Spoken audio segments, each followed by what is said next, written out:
So you have that homegrown feeling, but you also have perspectives that come from other places.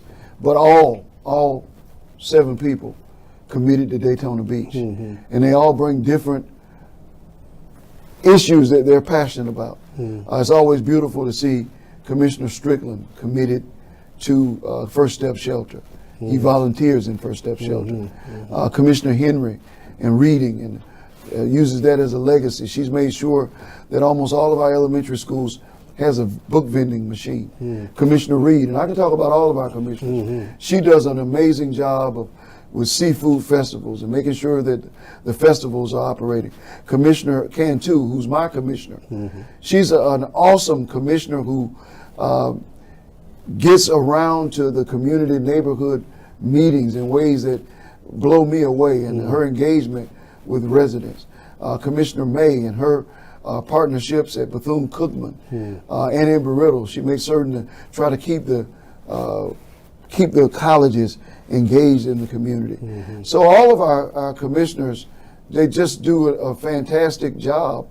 And Commissioner Parrish, who's new, she was a participant in the Citizens Academy, and watching her advocate for her residents with the reading benches or the book benches, knowing where to put them. And just, this is an amazing commission that I appreciate their commitment to the community, but the fact that we all come with different opinions and we don't always agree, but we do so in a civil and a cordial manner, and we realize that at the end of the day, everyone is here for a better Daytona Beach. And, so I appreciate the commission that we have right now. It's a great commission. So Mayor, look into your crystal ball and tell your constituents what you see for the future of the world's most famous beach.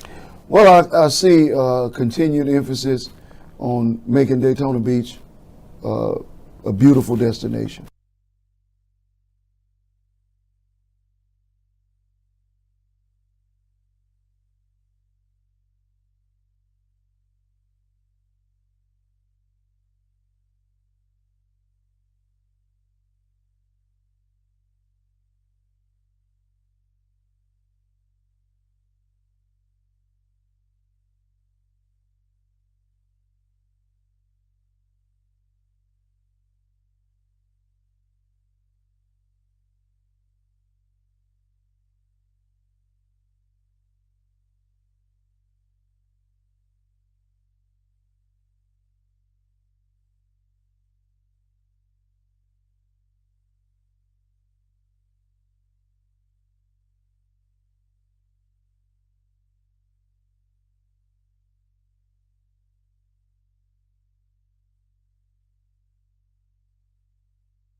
1st, 2026.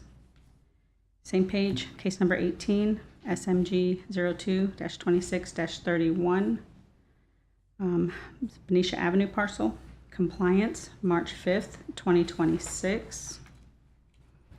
I believe we have on case number 22, we'll have a Zoom appearance.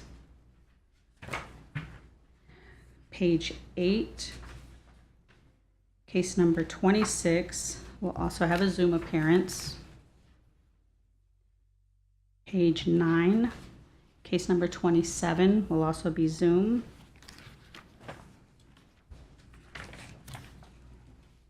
And page 11, case number 34, there will possibly be a Zoom. I believe they're in Israel. They were here last time. They may also be appearing on Zoom.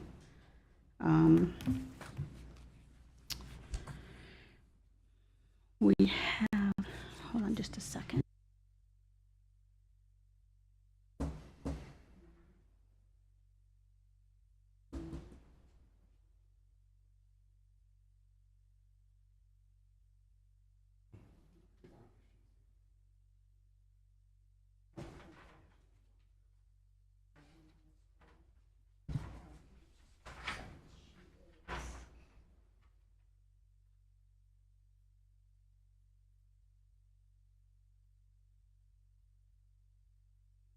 Page number 5.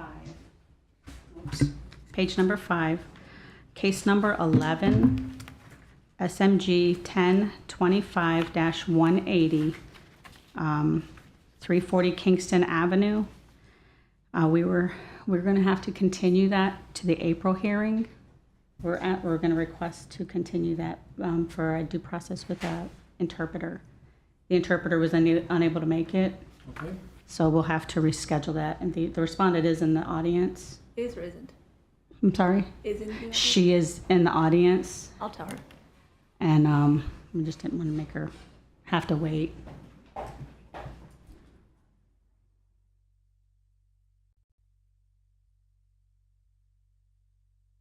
I guess, do we still have to call out the order, or just how, I don't know how you just, yeah.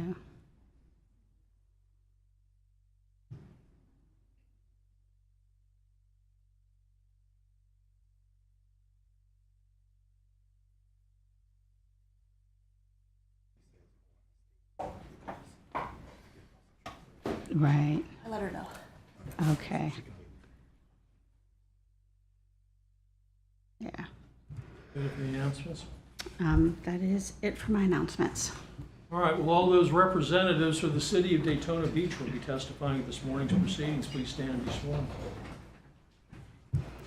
Do you swear or affirm the testimony you're about to provide is the truth, the whole truth, nothing but the truth? Thank you. Okay, so case number 3, that matter has already been moved to our April agenda. Yes. Do you need anything from me in that regard? No, no. The other case that you're moving to April to facilitate the interpreter, Yes. case number 11. You need an order continuing that? Yes, yes, please. Okay. All right, based upon the report of our secretary, and given the need for an interpreter, and due to the need to schedule the interpreter, I'm going to order case number 11, SMG 1025-180, Jomar Home Investments LLC.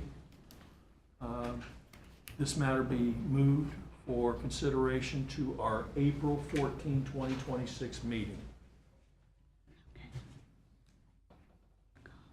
With that, we will now proceed. Case 1, FP Real Properties LLC. Is there anyone here for the respondent? Come on down.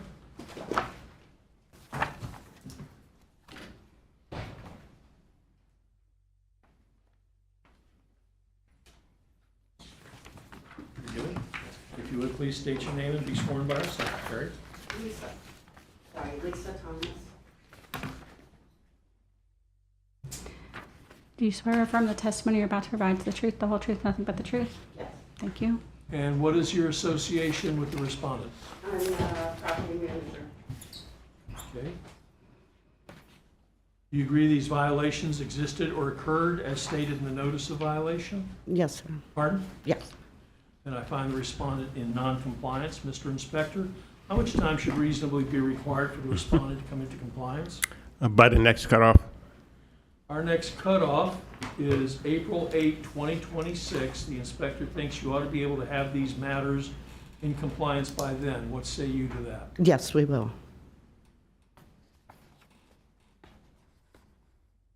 Most all of them are completed. Okay, very good. All right. Then I will order the respondent to come into compliance by April 8, 2026, or be returned to the special magistrate for consideration of a fine of up to $1,000 per day thereafter. Okay. As I tell everybody who shows up here, if you run into any delays or matters beyond your control that are going to keep you from being in compliance, keep this man informed. He will be your best friend if it turns out you are late or you're in need of additional time. Okay. We only get mad at people. Well, we get mad at people. I get mad at people a lot, but we especially get mad at people when we don't hear from them. So Okay. keep your inspector current as to what's going on, should you run into any hiccups along the way. And good luck to you. Okay. Thank you. You're welcome. Case number 2, Julius Accardi. Anyone here for the respondent? Come on up.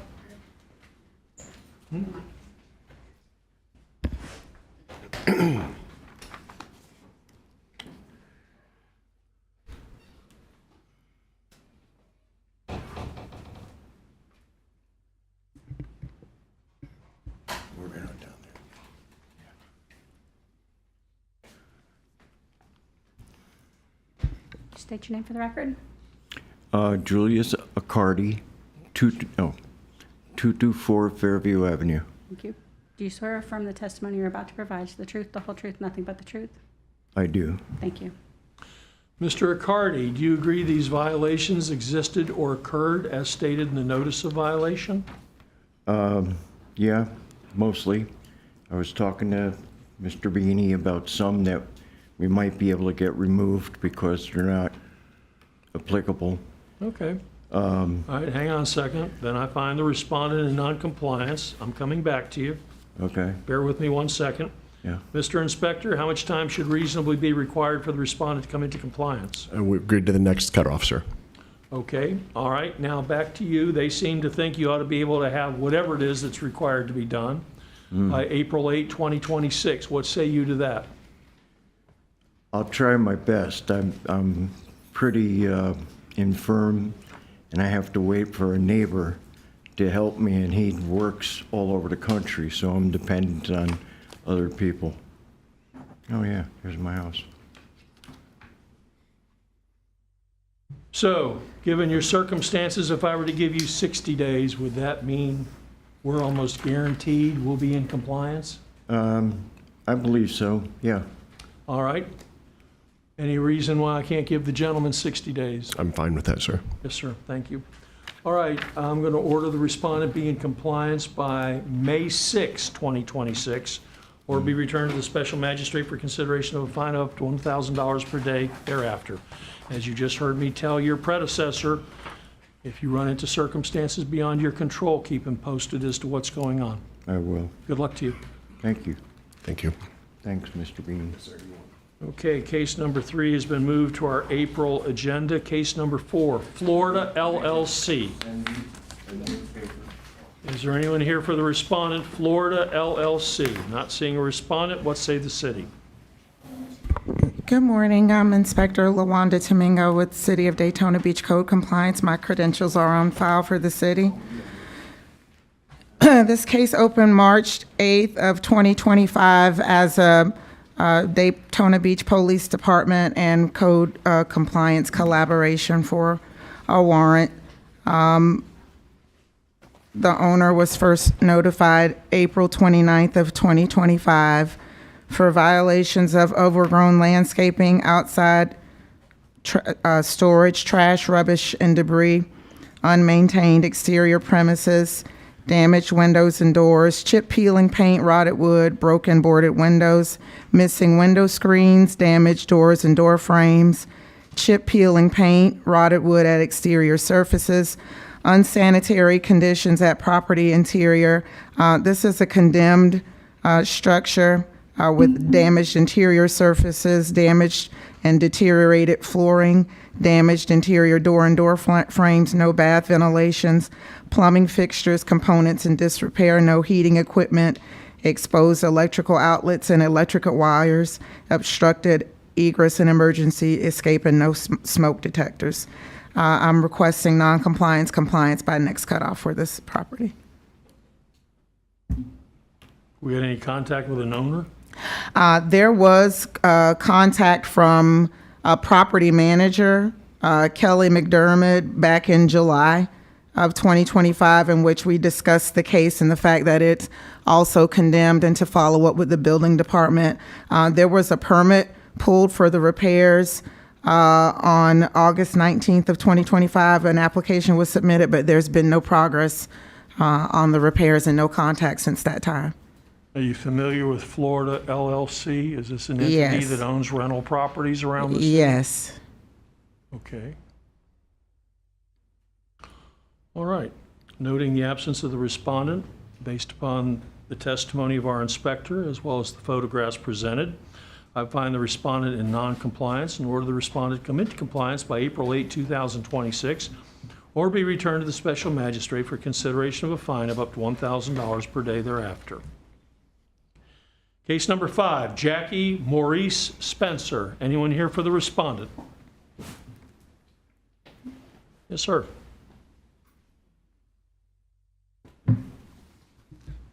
State your name for the record, please. Jackie Maurice Spencer. Do you swear from the testimony you're about to provide is the truth, the whole truth, nothing but the truth? I do. Thank you. Okay, this case opened April 28th. Excuse me. I'm Hold on sorry. 1 second. Okay.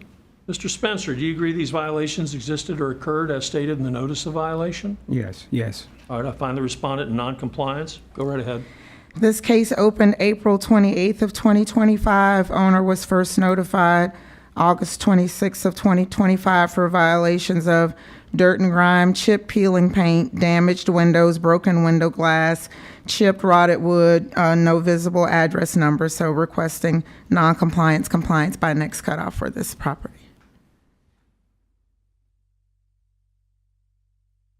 Okay, the city is suggesting you ought to be able to have this in compliance by April 8, 2026. What say you to that? If I could be allowed more time as far as getting finances together, I would appreciate that, but whatever we decide, I'm just at the mercy of the court right now. Okay, well, you were first notified of the violation in August of 2025, so what have you done to bring this into compliance since then? I have purchased the window. It's in the other side. That's a duplex. All the supplies are in the other side with some other supplies. But I've been told that the window is not the right window. So I'm gonna have to get another window. That was a used window that I purchased.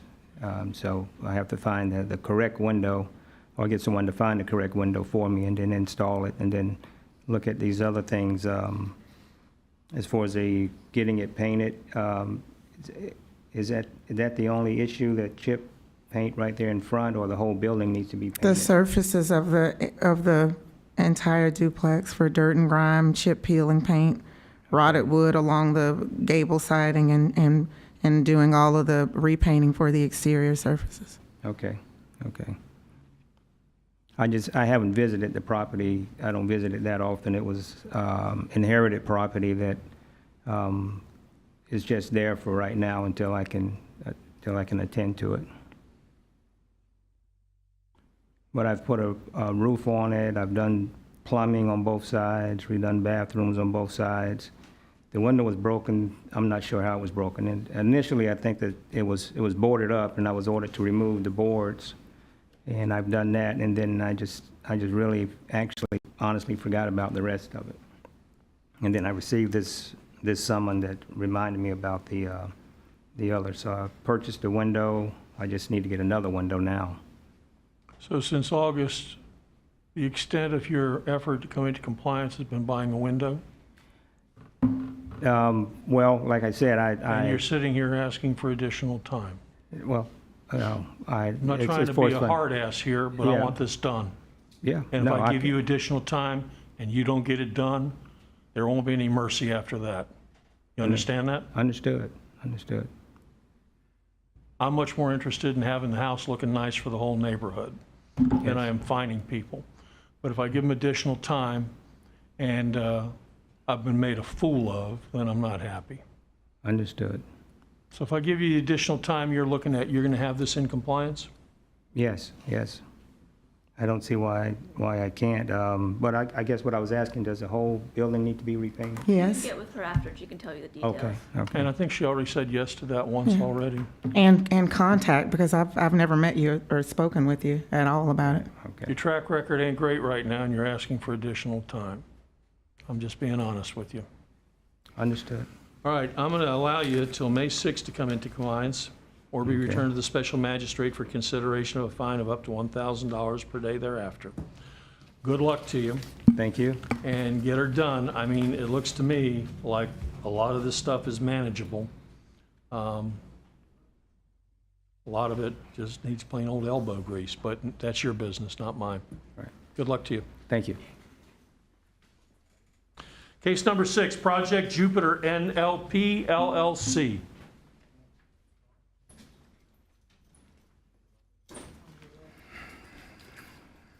Not seeing a respondent. What say the city?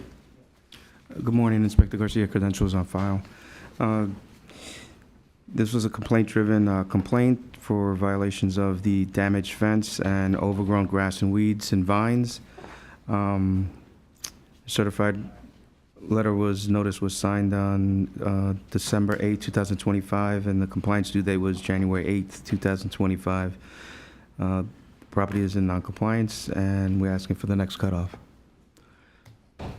They did cut all the retention pond, all the overgrowth that was in there, and when it was really high, but the fence is not done, and then there's 3 drainages in there that needs to be clear. They're blocked off. 3 drainages, what do you mean? They're concrete pipes where the water goes through, and they're vines and Overgrown. grass and weeds around it, blocking it.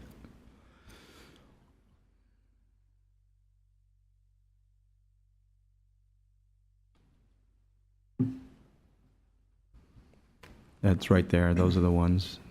You can see little concrete. So they did clean out the retention pond? Yeah, it was really high. It was like 6 foot. I mean, it was, but they still got a little more to do, and they were supposed to on the 6th repair the fence, and they haven't. So. All right, noting the absence of the respondent, based upon our inspector's testimony and the photographs presented, I find the respondent in non-compliance.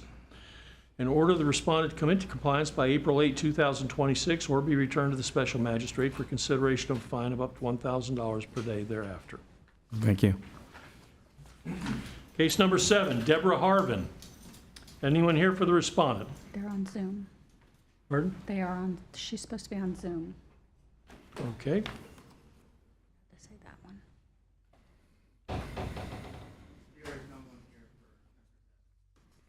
She's not on Zoom. Okay. Okay. Not seeing a respondent. What say the city?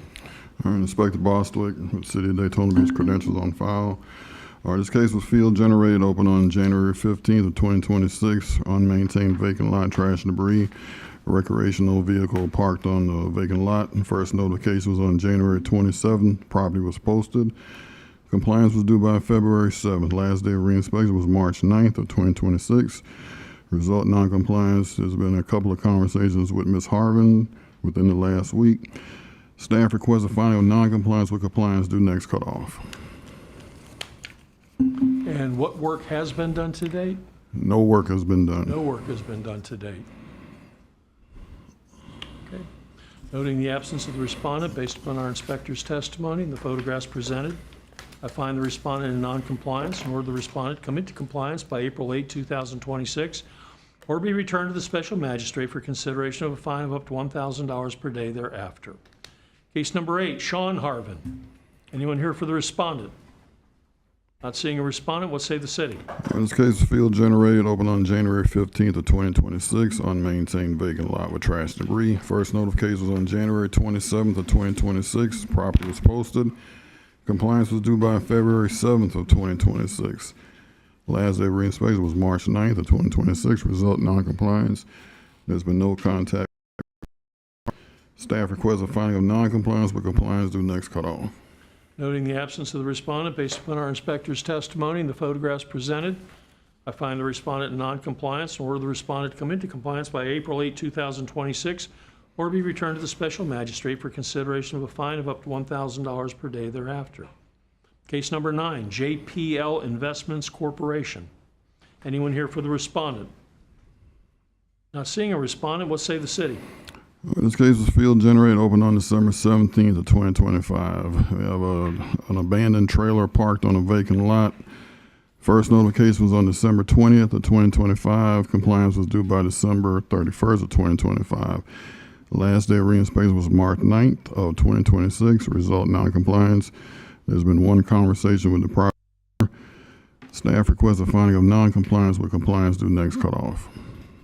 Okay, what did the property owner have to say? He said he would try to get it moved.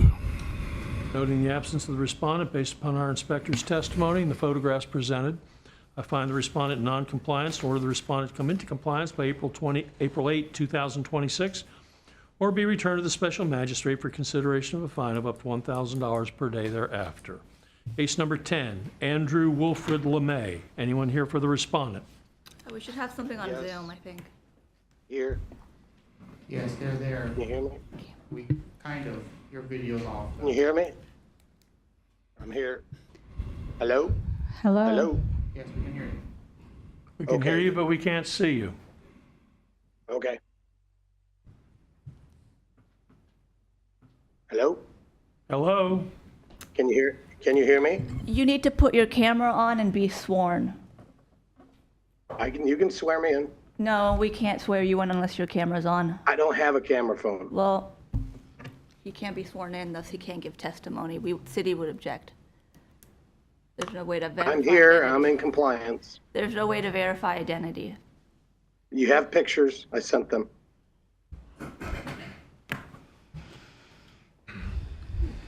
All right, well, we're going to I proceed. don't have a camera phone.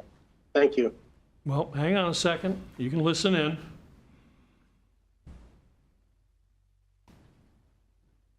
Proceed. All right, this case before you is a violation of Article 3, Section 4.S.1, failure to obtain a permit prior to cutting down a historic oak tree at 254 Jefferson Street. Per the Land Development Code, Article 6, Section 6, the demolition activity shall be conducted in a manner that minimizes degree possible adverse impacts on the adjacent lands and public roadways from sedimentation, erosion, windblown sand, dust, and debris. Any tree removal shall require a separate tree removal permit, and measures shall be taken to preserve trees not specifically authorized to be removed. Oak trees are not authorized to be removed. This violation was observed on February 6th of 2026. First notification was on February 11th of 2026. Property was posted. This action is considered irreversible and irreparable in nature by the property owner. Due to the actions of the property owner, the city is requesting a one-time fine of $15,000. Talked about the planting of trees in previous cases. And in the previous cases for cutting down oak trees, we have sought the same amount of fines of $15,000. In addition to that, in other cases, they replanted trees. So in cases where fines were lower, it was because they were able to do something to repair it by planting trees. In this case, this is a vacant lot. I understand that trees can't be planted there because it's for parking, which is why we're asking for such a high fine. Okay. All right. Well, the respondent has attempted to appear, and I'm here. Okay, Mr. Lemay, you're welcome to speak, but no, you're not here. Your voice is here, but we don't even know that that's you. So in any event, I'll let you talk in a minute. Don't Thank you, interrupt sir. me again. Thank you. The respondent has attempted to appear, but apparently wasn't properly prepared. So I'm going to continue this matter to our April 14, 2026 meeting. Mr. Lemay, you now know what the city's looking for. You know what the city's asking for. If we have another malfunction, which is what I'll call this, we're going to proceed. So please make certain that if you're going to appear by Zoom next time, that you've got the facilities, the equipment, and the wherewithal necessary to make it happen, because we have to be able to see you, and we have to be able to put you under oath. So, that having been said, I'm going to continue this matter to our April 14, 2026 meeting, but we are going to proceed even if you are unable to fully appear at that meeting, unless it's due to circumstances beyond your control. So I'm going to continue this matter to our April 14, 2026 meeting, and you are free in the interim to contact the City of Daytona Beach and attempt to resolve this amicably. I'm not going to forecast what I plan on doing, but my point to you is you are free to communicate with the City of Daytona Beach in an effort to amicably resolve this. If this matter is not amicably resolved to the city's satisfaction, then we are going to proceed to hear it on April 14, 2026. And if there's a problem with your camera, we're going to proceed. If there's a problem with your audio, we're going to proceed. The point being, we are going to proceed on April 14, 2026. You understand? You understand, Does Mr. it really Lemay? matter? I'm technically not here, correct? Do you I'm not understand appearing what I before just said, Mr. Lemay? Yes. All right, But you I have a guess good day. Does that matter? You have a good day.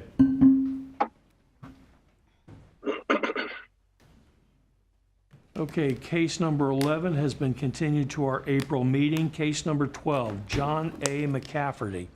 Is there anyone here for the respondent?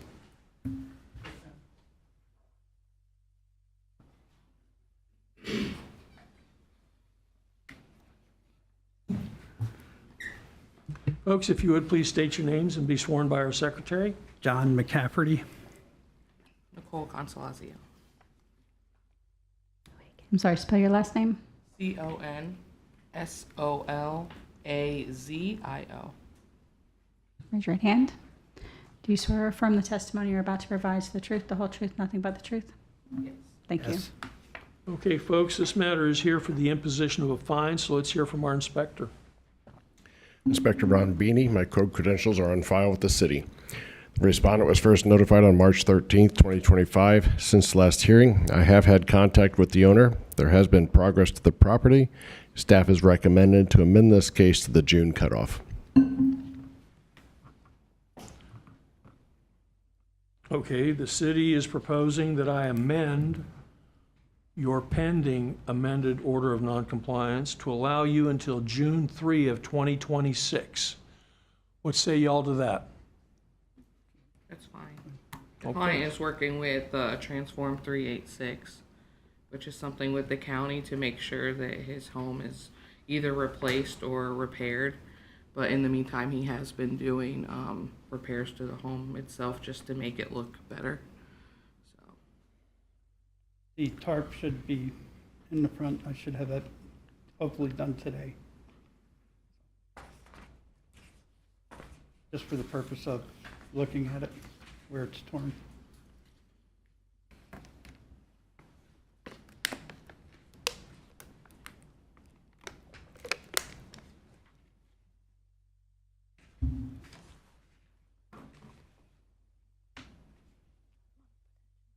You're accumulating a bit of a file here.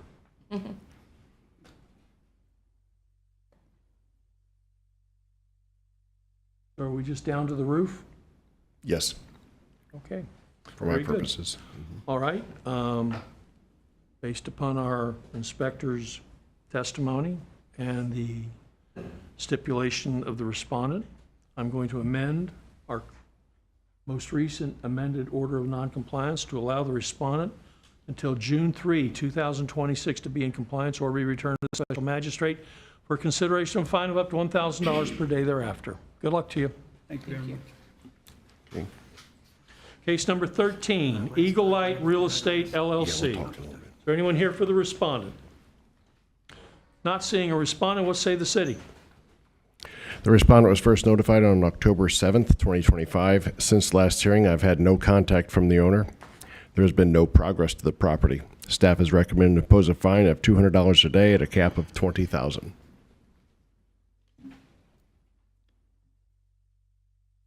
Noting the absence of the respondent, based upon the inspector's testimony, I'm fining the respondent the sum of $200 per day.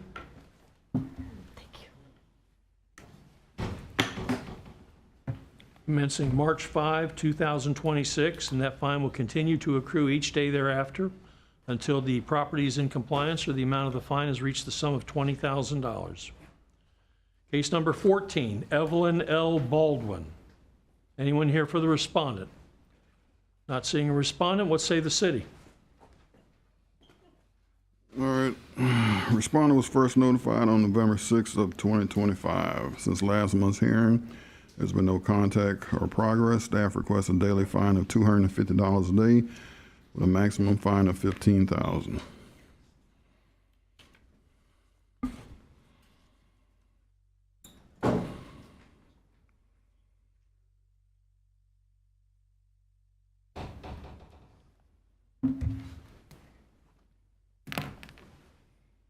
We had any contact with the owner?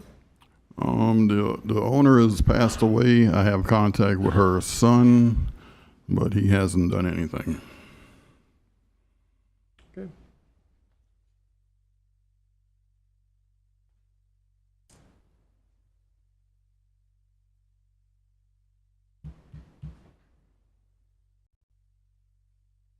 Noting the absence of the respondent based upon our inspector's testimony and the photographs presented, I'm fining the respondent the sum of $250 per day commencing March 5, 2026, and that fine will continue to accrue each day thereafter until the property is in compliance or the amount of the fine has reached the sum of $15,000.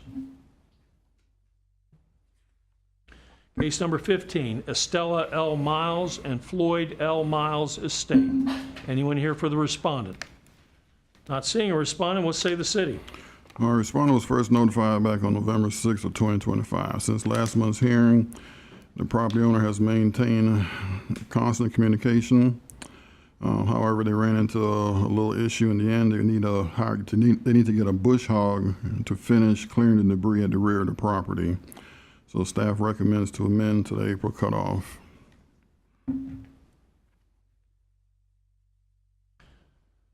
All right, based upon our inspector's testimony, I'm going to amend our current order of noncompliance.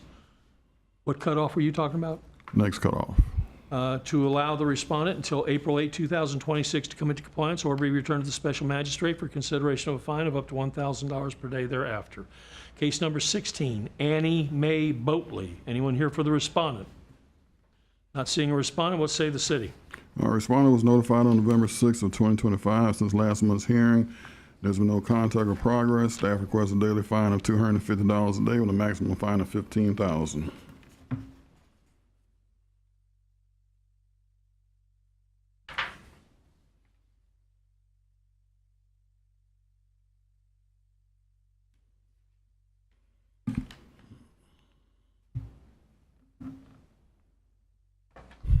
Okay, based upon our inspector's testimony, I am fining the respondent the sum of $250 per day commencing March 5, 2026.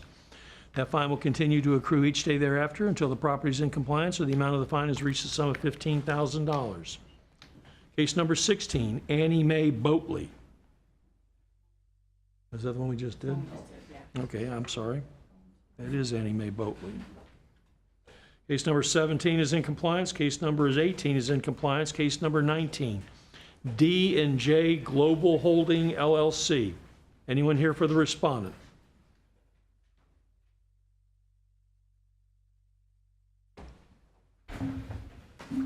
Not seeing a respondent, what say the city? Good morning, sir. Inspector Wexbrigg, City of Daytona Beach. My credentials are on file. This case was first observed and notified on October 22nd, 2025. Since the last hearing, absolutely no contact with the owners. Property is occupied, no progress, and the staff is recommending a fine of $100 a day to a cap of $20,000.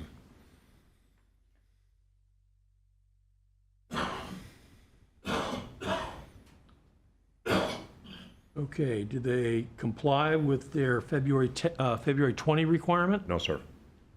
And they have not complied with their March 4, 2026 No, sir.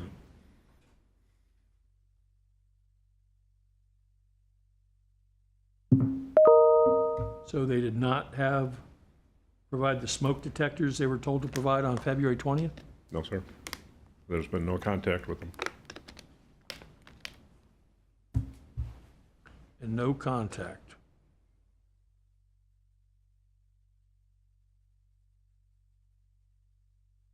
Counselor, am I allowed to find the respondent twice? We've got a February 20 compliance date for life safety issues, which torques me because they obviously ignored it.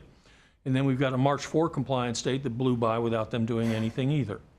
And so I guess the question is, am I allowed to fine them as to each? Yes, the life safety is a separate matter. Pardon? Yes, the life safety is a separate matter. Okay.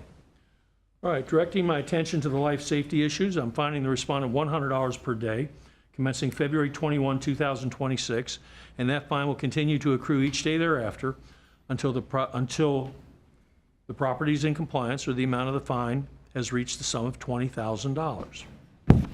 With regard to the balance of the order of noncompliance, I am fining the respondent $100 per day, effective March 5, 2026, and that fine will continue to accrue each day thereafter until the property is in compliance or the amount of the fine has reached the sum of $20,000.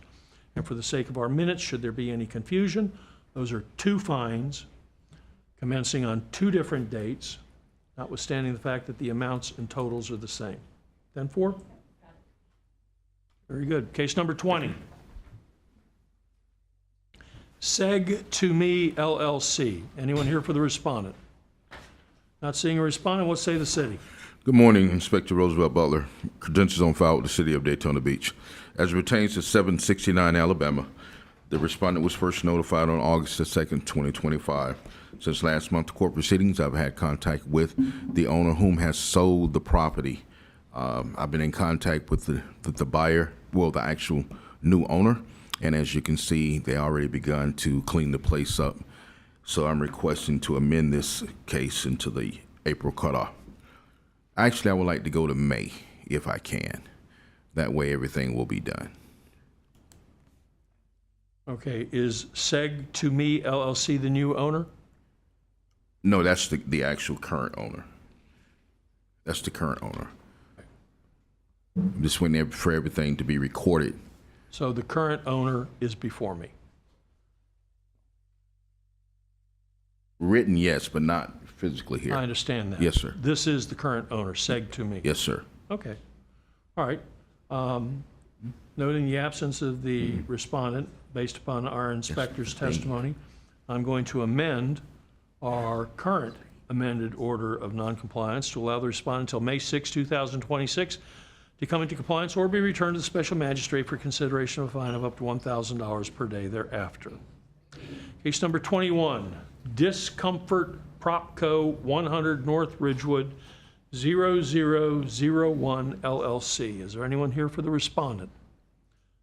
Not seeing a respondent, what say the city?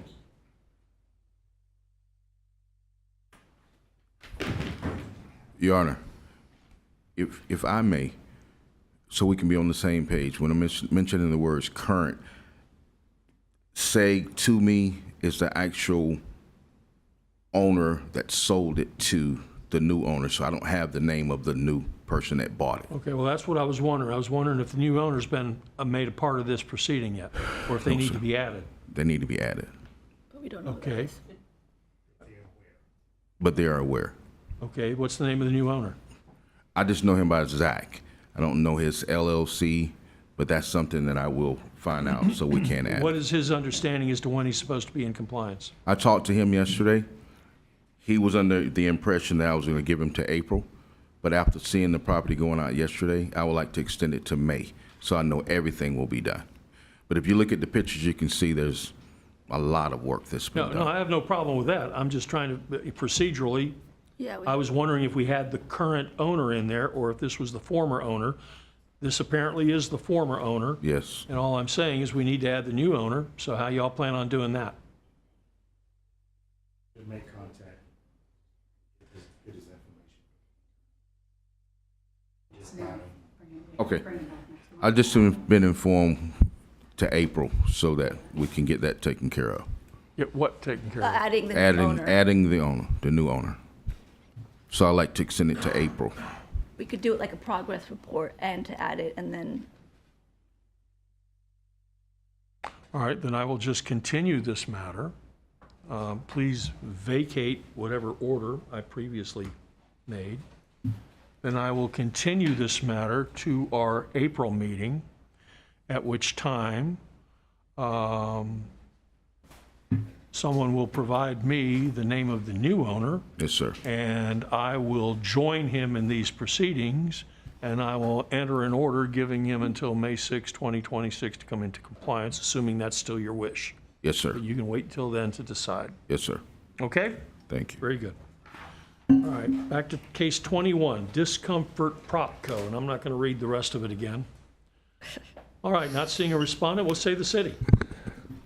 This property was first notified on 7/14/2025. Since the last hearing, there's been contact with the property. The property's been cleaned. They've been added to the trespass arrest site program. They just need to put up a sign. They started the survey process, which I confirmed the city's requesting to amend to the April cutoff.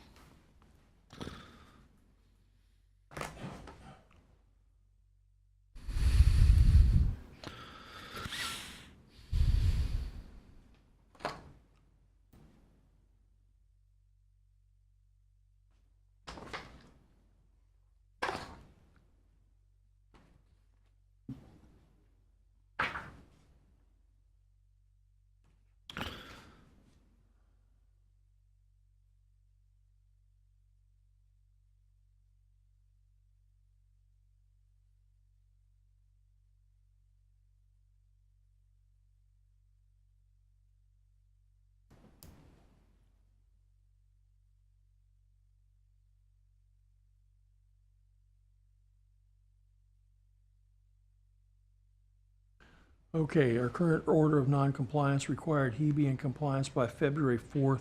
You're now proposing that I amend that to allow him until April 8th? Yes, sir. Okay. Noting the absence of the respondent based upon our inspector's testimony and the photographs presented, I'm amending our pending order of noncompliance to allow the respondent until April 8, 2026 to come into compliance or be returned to the special magistrate for consideration of a fine of up to $1,000 per day thereafter. Okay, case number 22, NDR Pahokee LLC. And I believe we have someone who's attending via Zoom. Yes, sir. Can you hear me? Yes. All right. If you would please state your name and be sworn by our secretary. Mendy Friedman, What's your affiliation? maintenance manager. Raise your right hand. Do you swear or affirm the testimony you're about to provide is the truth, the whole truth, nothing but the truth? Yes. Thank you. I'm sorry, your affiliation with NDR Pahokee LLC? Maintenance manager. Okay. All right.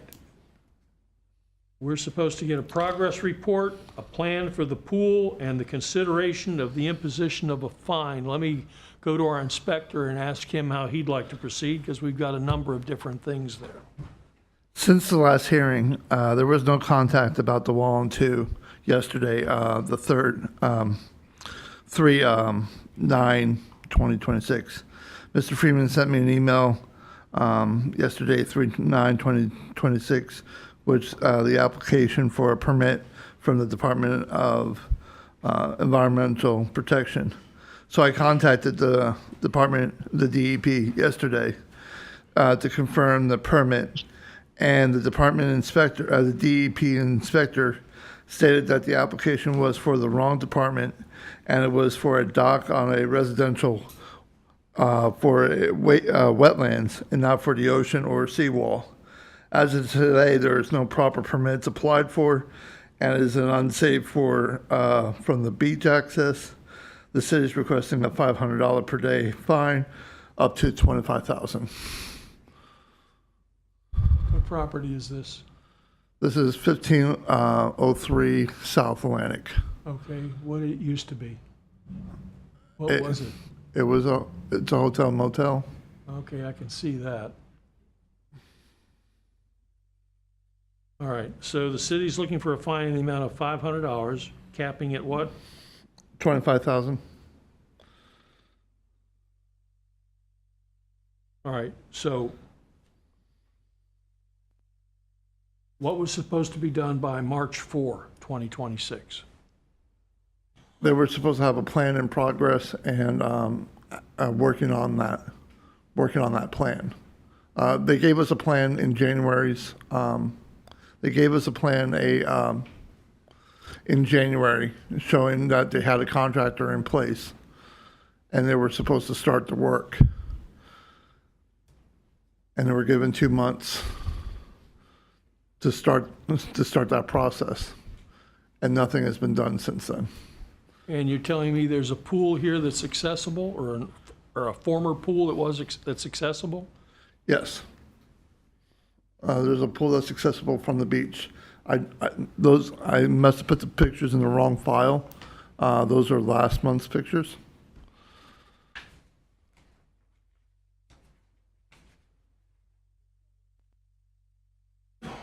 And damaged pool and deck, boarded windows, glazing, peeling paint, damaged roof. Notified April 2025.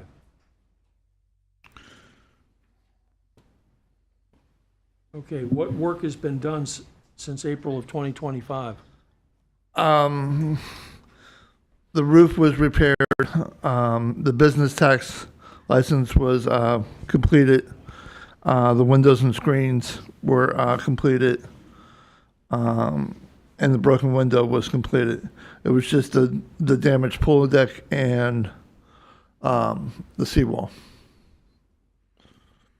Okay. That was all those repairs were completed by the November Okay, was hearing. this all damage done by a single event, or was this just an accumulation of Accumulation of lack of maintenance? Yes, sir. As of February 20th, nothing new has changed. Correct. Okay.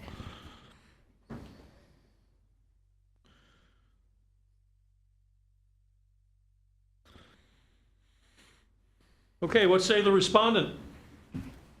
Hey, so if I may refresh your memory, Your Honors. So what we did is we had everything completed, and you were nice enough to put it that we had to work on the pool and make a plan, and you wanted for a progress report in January. So in January, we went under contract with a pool company. I brought to the special magistrate the contract showing where we were under contract, and it was pushed until March for a progress report. And the hopes were that from January to March, permits would be applied for. I explained in January that it would take 3 to 6 months from when we start applying for the permits until the job is done. And they pushed it to March. From my understanding from yesterday was when I sent over the permits to the inspector, I was unaware that the company applied for the wrong permits, like the inspector stated. That is something that I haven't been aware of or confirmed. From our perspective, we're doing the best we can. It took us a very long time until we were able to receive a contractor that would actually do the job in our budget. We found one in January. We signed our contract, and we've been following up with updates. And the last update we got from them was that it takes 30 to 60 days for the state permits to go through, and then they were gonna apply for the local permits. I guess What at kind this of permit did they need? A permit for the pool and the pool deck?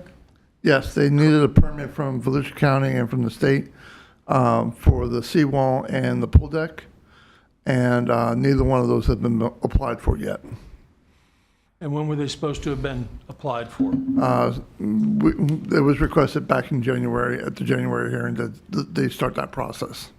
So what did they submit? They submitted a permit earlier this week on the 3rd for wetlands, a dock on the wetlands. A dock on the wetlands. Right, which is not the ocean. If I may. Okay, what clown car did you find your contractor in? It's a reputable company. They He have. doesn't understand the difference between a pool deck and wetlands? I would like to request if maybe we can push this off for Don't next ever use month. the words push this off when you're this far behind the 8 ball. No, I understand and I apologize. I mean, to understand from the contractor's perspective what's going on, because this was like a curveball right in front of my face. I had no idea that the wrong permit had been applied for.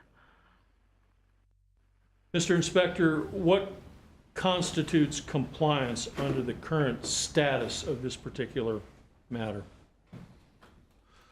Compliance would be completing the pool and the seawall. I understand that, but apparently we've allowed him a few baby steps along the way, although that's coming to a screeching halt here pretty quickly, but. There has been no movement. So like, if we had any kind of, like, they hadn't even started a project with the city yet. Okay, thank you. I'm finding the respondent the sum of $500 per day, commencing March 5, 2026. That fine will continue to accrue each day thereafter until the property is in compliance or the amount of the fine has reached the sum of $25,000. I would suggest you get in touch with your contractor, you start playing some catch-up ball real fast, and do your best to try to impress me somewhere down the road that you did everything you could to make up for lost time. That's the only suggestion I can leave you with right now. I understand. Good luck to you. Thank you. Case number 23, Gary D. Sereno Atkinson Family Trust. Not seeing a respondent, what say the city? All right. Inspector Curtis Wiggins, code compliance, credentials on file. Respondent was first notified of violations August 7th, 2025. Since the last hearing, no progress has been made. I've had no contact with the owner. Last date of reinspection was March 6, 2026. The result of that reinspection was non-compliance.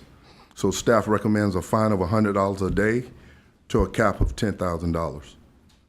Noting the absence of the respondent based upon the inspector's testimony as well as the photographs presented, I'm finding the respondent the sum of $100 per day commencing March 5, 2026.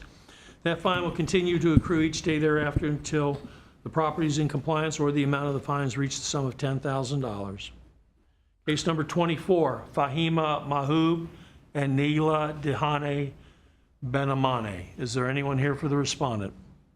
I think this is a Zoom, but not via Zoom. Not seeing a respondent, what say the city? All right, respondent was first notified of violations February the 21st, 2025. Since the last hearing, no progress has been made. I've had no contact with the owner. Last date of reinspection was March 6, 2026. The result of that reinspection was non-compliance. Staff recommends a fine of $100 a day to a cap of $10,000. Noting the absence of the respondent and the photographs presented based upon the testimony of our inspector, I'm finding the respondent the sum of $100 per day commencing March 5, 2026. That fine will continue to accrue each day thereafter until the property is in compliance or the amount of the fines reach the sum of $10,000. Case number 25, Patricia Krzwicki. Is there anyone here for the respondent? Not seeing a respondent, what say the city? Good morning. Inspector Quinn, the City of Daytona Beach Code Compliance. My credentials are on file. This respondent was first notified on December 11th, 2025. Since the last hearing, I have had contact with the property owner. The date of last inspection was March 7th, 2026. Staff recommends amending to the next cutoff to allow time for an issued permit. To allow time for what? An issued permit. All right, noting the absence of the respondent, based upon our inspector's report, I'm going to amend our current order of noncompliance to allow the respondent until April 8, 2026, or be returned to the special magistrate for consideration of a fine of up to $1,000 per day thereafter. Case number 26, Kristen K. Collins. IT, the TV on the left, is it not working? Okay.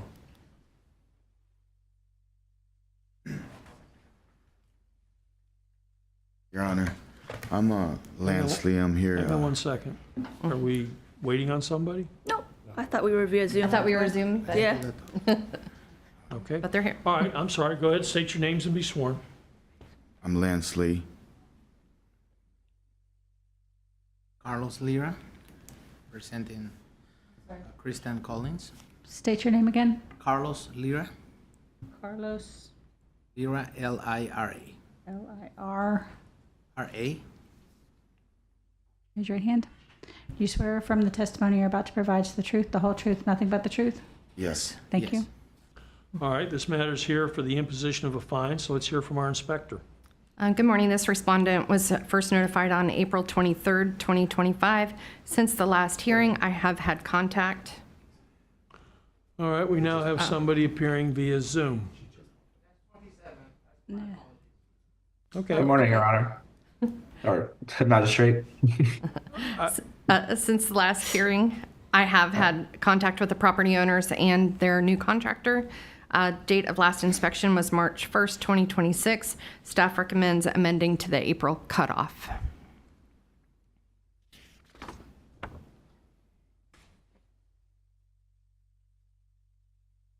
Work exceeding permit. So what are we doing to come into compliance?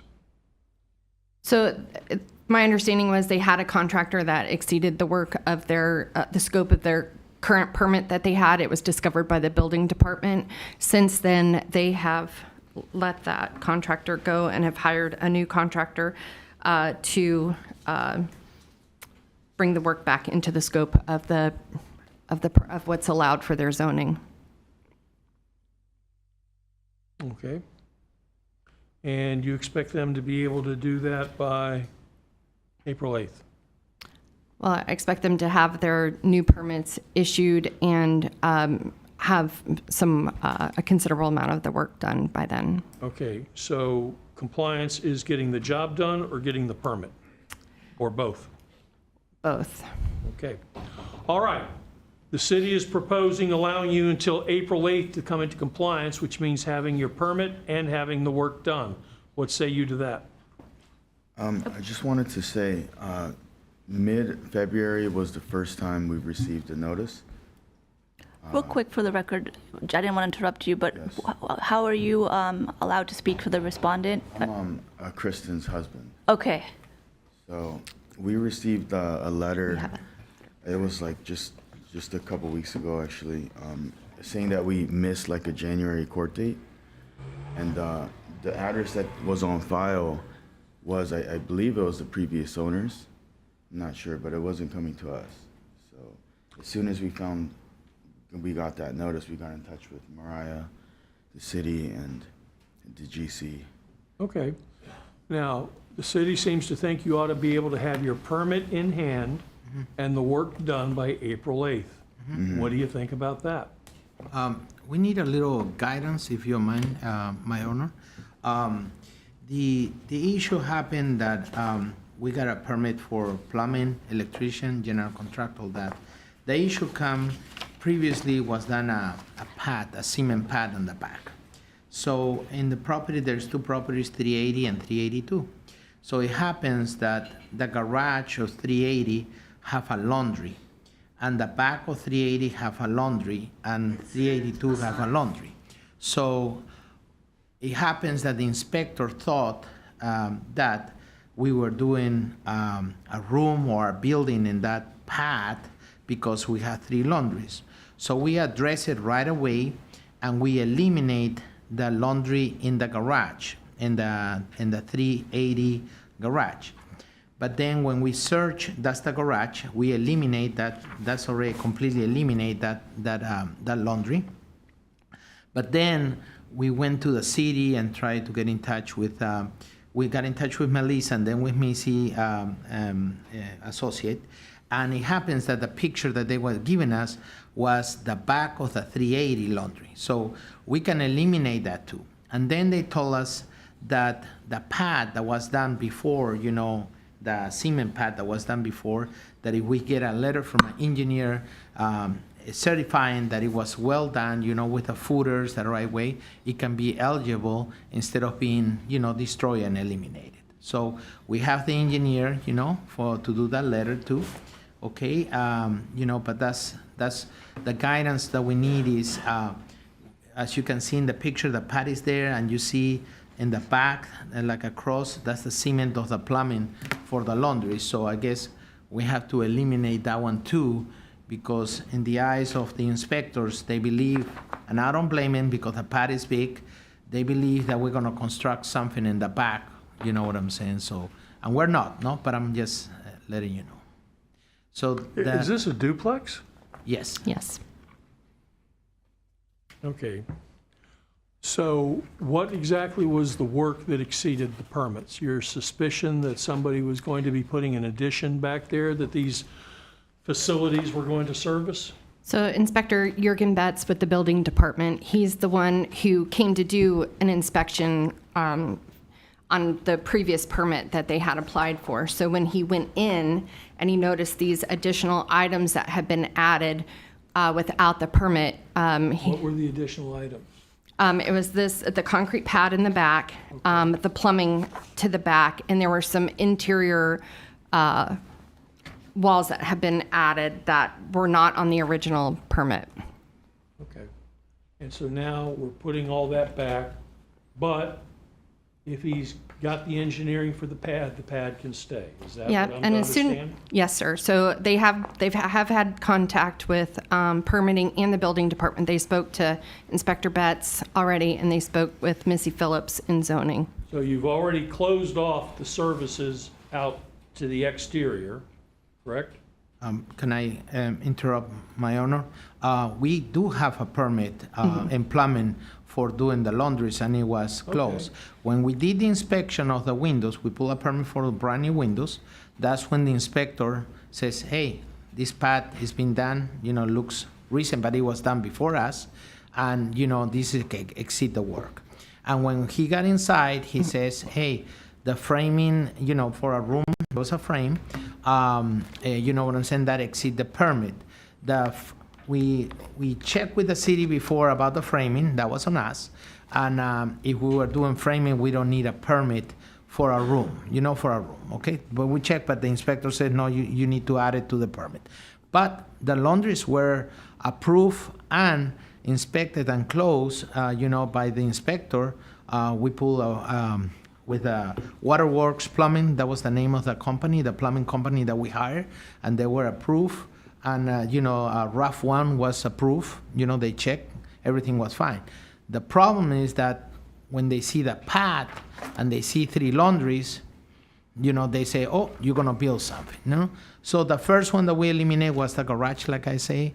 We're willing to eliminate the second one too, you know what I'm saying? We're not looking to construct no room, no nothing there. That's not the intention.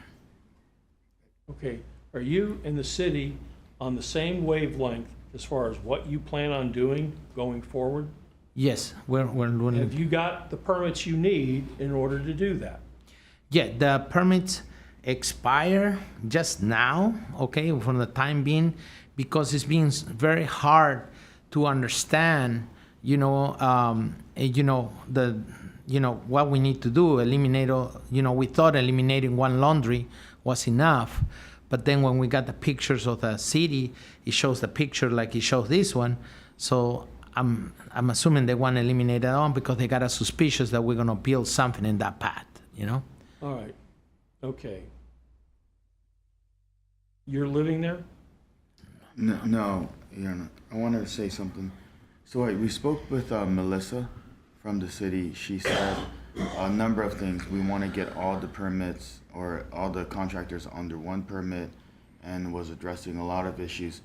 So we're in the process of, getting the plans so that they could be reviewed. And then I've been having, the architect engineers that we've been working with, they have their own timeline, and it's just been taking forever.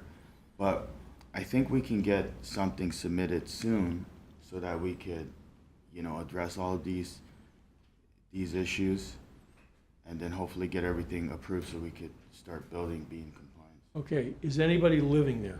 No. In either 380 or 382? No. Okay. Then, y'all are gonna come back next month. That'll be April 14, 2026, to give me a progress report. Okay. In the interim, nobody is to live there, you're not to lease it, you're not to rent it. Okay? I'm trying to create an opportunity for you to take the time that you need to figure out what you're doing, the permits you need, and how to get them, and get your contractors squared away. At the next meeting, hopefully, you and the city will both know exactly what you hope to do. You will either have your permits or perhaps have at least applied for your permits. And then once we're all clear on what you're trying to accomplish there, and we're not gonna stand in the way of that, as long as it's not occupied, and as long as I don't have to worry about impacting anyone else, and as long as you're the only ones being affected, I can give you a little time to get all your you-know-what together, get things squared away. So, I will continue this matter to our April 14 meeting for a progress report, and hopefully the determination of a compliance date for me to take into consideration to amend this current order of compliance. All right? Thank you. Before you leave, I have a procedural matter, if you might. So you said that you don't live on the property, and Nobody. do you live in Boca Raton? Yeah. You mentioned you didn't get notice, but we mailed you notice at the Boca Raton address. Yes, but I think there's like two addresses and they're being like combined. It's not going to. So we mailed it to the address listed on the property appraiser's report. So if that's the wrong address, I advise that you go to the property appraisers and update your mailing address. I checked and there's two addresses, so it was updated. It was just being sent. And then I have like I printed It was out. updated, so it's not the address that's on the, I don't want to read it for the record, but. Yeah, I wasn't familiar about the process, but once I spoke with Mariah, she helped me set up an account. I just want to make sure we're sending to the right address. Careful. So one of the notices shows like a different address. It's like combined. So it's not this top address? That's not the correct address up here? No, it's that address has like two different addresses mixed together. Okay. So it's not. So I just want to state that for the record, per law, we're required, proper notice is mailing it to the address on the property appraisers, which was done. I advise you to go to the property appraiser's website and update the mailing address, because we send it to the address on the property appraiser's website. Yeah. By law, that's how we have to give notice. Yeah, we discussed that, You did? and You told them? Okay, they've as long taken as care of it. Do we have the correct address now? We do. Okay, And so that just needs to be updated. one more thing. She doesn't have it, so can you provide it to her when you can? Yep. I'll provide it. My honor, for your record too, we pull permits for plumbing, electrical, mechanical, air condition, and general contractor. As you can see in the property, everyone, it's just the time of this situation, it gets the permits to be expired, So and now they advise us to have like an umbrella permit. So in other words, to have the general contractor underneath, or the plumbing, the electrical, the air condition underneath them. Before we got the permits separate, Okay? So we're all squared away permit-wise? Yes, sir. Yes, so we got So all to, we got to do is figure out what we're actually doing with the house. yes, And I'm not here to tell you to eliminate anything. No, no. If there are things you want to do in the way of remodeling, as long as you have a permit to do it, that's all that matters. Correct. 10-4? Yes, All sir. right, we will see you on April 14th. Okay. We will get a progress report and hopefully determine a compliance date. Thank you very much. All right, good luck to you. Thank you. Thank you. You want to wait a minute? Okay, case number 27, First Premier Management Holdings LLC, and Jason Herman. I believe we have some Zoom attendees. Folks, if you would please state your name, and are you an attorney, sir? Yes, I am, Well, you don't Special need to be Magistrate. sworn, but if the young lady who's with you is going to be testifying, she'll need to be sworn. Ma'am, state your name for the record. We can't hear you.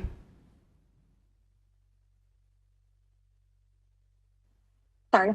Sarah Hicks? You're not an attorney, correct? No, ma'am. Raise your right hand. You swear or affirm the testimony you're about to provide is the truth, the whole truth, nothing but the truth? Yes, ma'am. Thank you. All right, this matter is here for an imposition of a fine, so let's hear from our inspector first. So, Madam Your Honor, Inspector? since the last hearing, this property has sold, so we'd like to amend to include the new owners on the title. And who would that be? Boyd Management LLC. Oh, okay, this Yeah. is case 27. Hang on a second. Boyd Management LLC. Counselor, are you here for Boyd Management LLC? Yes, I am, Your Honor, and Ms. Hicks is with Board Management LLC. All right, you have any objection to Boyd Management LLC being added as a respondent to this proceeding? No, I do not. All right, with that, I'll go ahead and order that Boyd Management LLC be added as a respondent in this proceeding. And that having been said, what's next? This respondent was first notified on September 30th, 2025. Since the last hearing, there has been progress, but the property remains in non-compliance. Date of last inspection was February 28th, 2026. Staff recommends amending to the next cutoff to allow the new owners, time. My understanding is they are working through have started the eviction process with the current tenants who are at the property. So what constitutes compliance here? So for us is just the exterior, all of the exterior outside storage is what they would need to have resolved before the next hearing. Okay, the city is proposing to amend.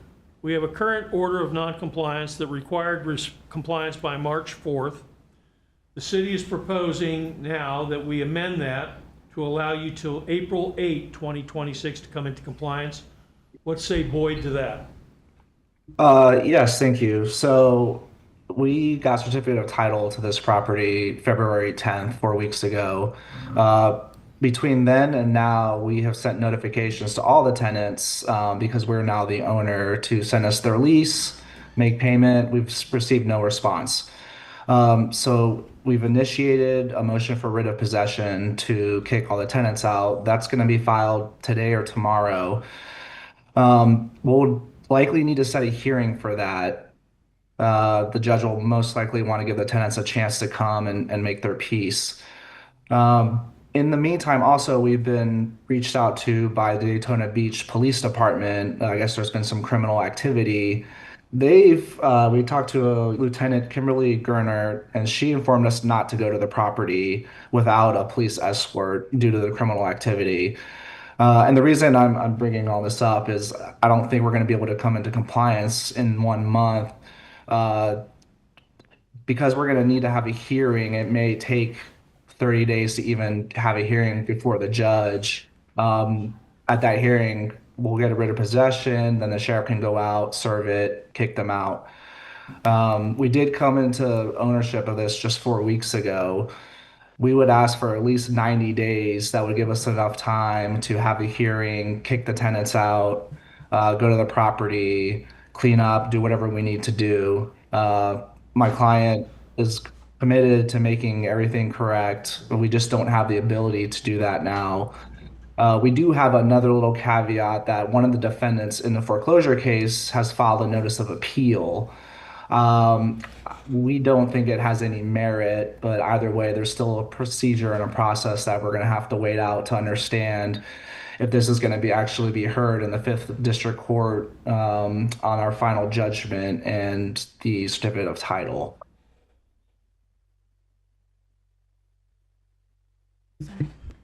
I'm sorry, sir, can I ask you to state your name for the record, please? Oh, Bryce Schrader. Thank you. Excuse me. Mm-hmm. And what was the city proposing to the next cutoff? We were. Where are you in your eviction proceeding right now? We're going to be filing our motion for writ of, the eviction proceeding is going to be through the foreclosure case, and we're going to file for a motion for writ of possession.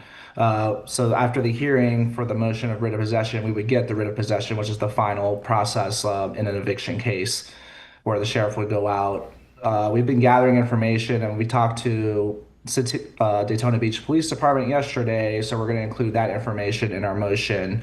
We're going to include the code violation hearing information today in our motion, and so we'll be submitting that to the court today or tomorrow, but we just wanted to make sure that we included everything for the judge's consideration. That way we have the best likelihood of him granting our motion and issuing the writ. So if everything went according to Hoyle, when would you expect to have your writ of possession?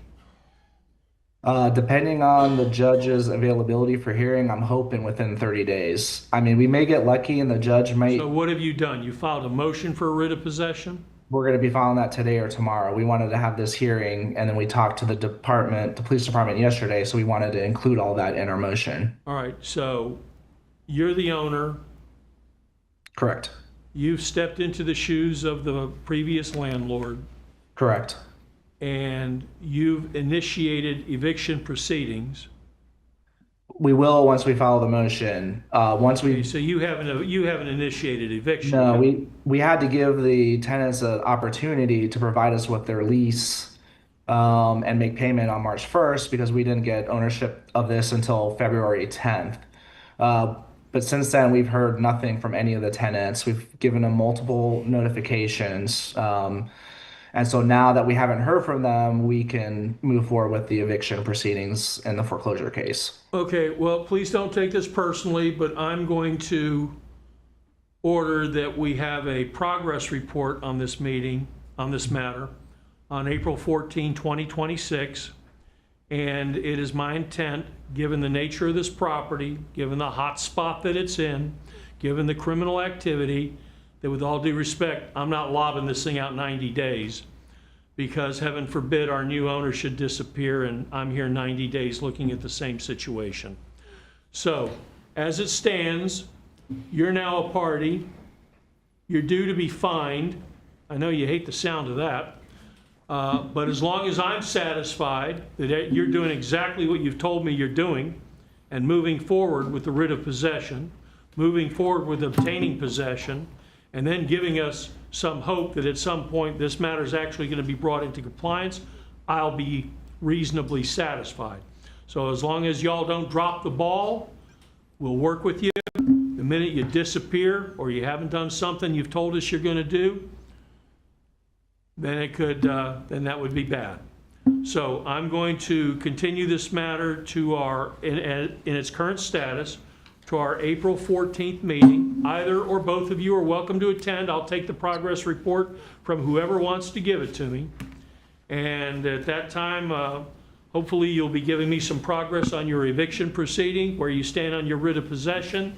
And if we're lucky, maybe you'll even be able to give me an estimate as when you can expect to come into compliance, which of course means the tenant would be off the premises and you're in there taking care of business. Fair enough?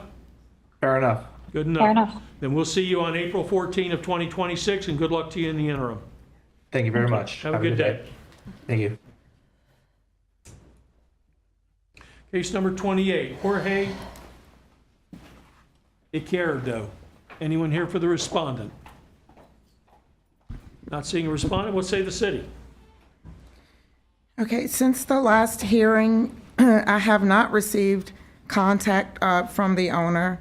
There has not been progress concerning corrections to the life safety issues that were noted at the last hearing. So we are requesting to start a fine of $200 a day up to $20,000 for the life safety violations, in addition to the remaining structural violations, a fine of $200 a day up to $20,000 for this property.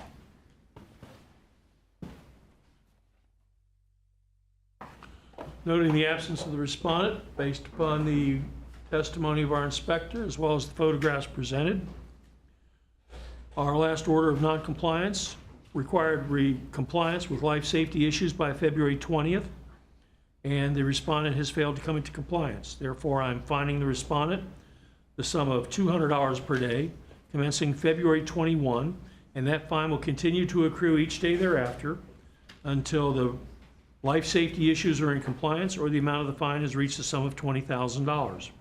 With regard to the remainder of items that will be brought into compliance by March 4, once again, the respondent is in non-compliance. Therefore, I am also fining the respondent $200 per day commencing March 5, 2026, and that fine will continue to accrue each day thereafter until the amount of until those matters are brought into compliance or the amount of that fine has reached the sum of $20,000. Did I say that right? Yes, sir. Very good, thank you. Case number 29, William Dennison Sr.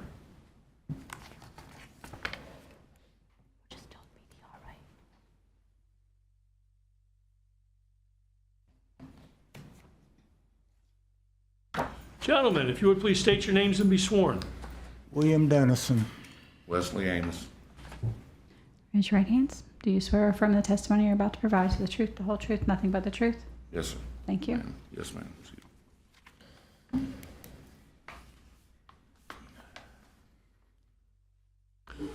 All right.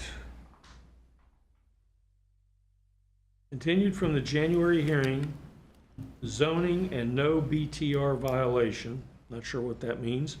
So why don't I let our inspector explain what we're here to do today. Okay, since the last hearing, I haven't received contact regarding the status of the BTR application and the requirements that the city is requesting. What we do want to ask is that there be an order for non-compliance for the no BTR violation.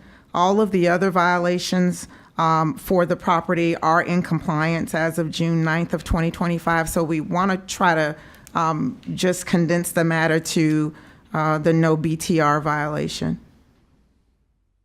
There is an application that is still under review. However, I have not received any updates or status regarding the processes for the requirements that the Permits and Licensing Department is seeking concerning licensing the establishment that is here at this property.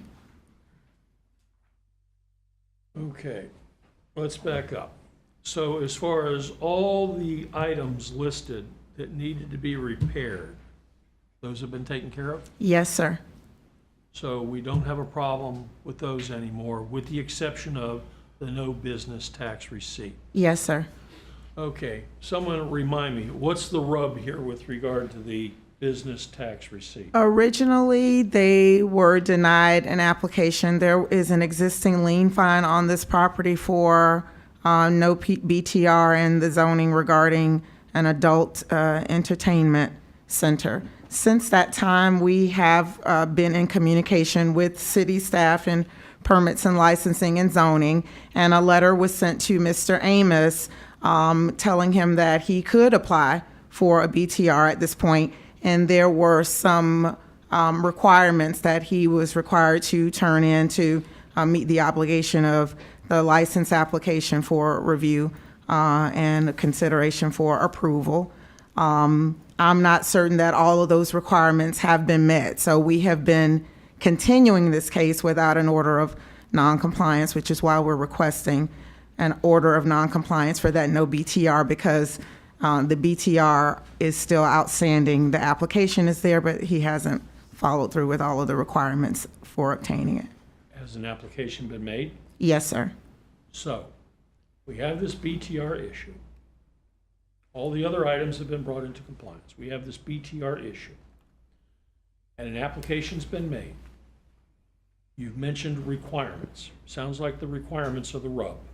Yes. So what are the requirements, before I start asking these guys what their side of the story is, what's your understanding as to where the conflict arises? To my understanding, it was a nonprofit. They're trying to obtain a liquor license for review and some state licensing requirements for the establishment as well. And I'm not certain if those things have been applied for or documented.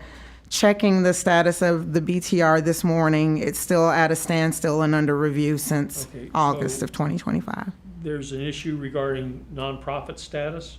I guess with obtaining the liquor license, and he may be able There's an to. issue with a nonprofit corporation obtaining a liquor license? Yes, sir.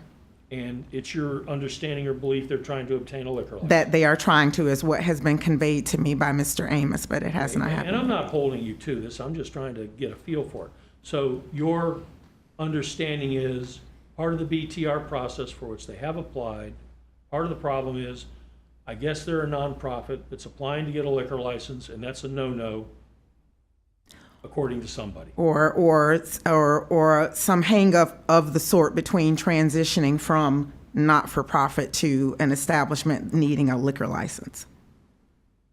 So they may need to change their status if they're insisting on pursuing the liquor license. That's what's being conveyed to me from Mr. Amos.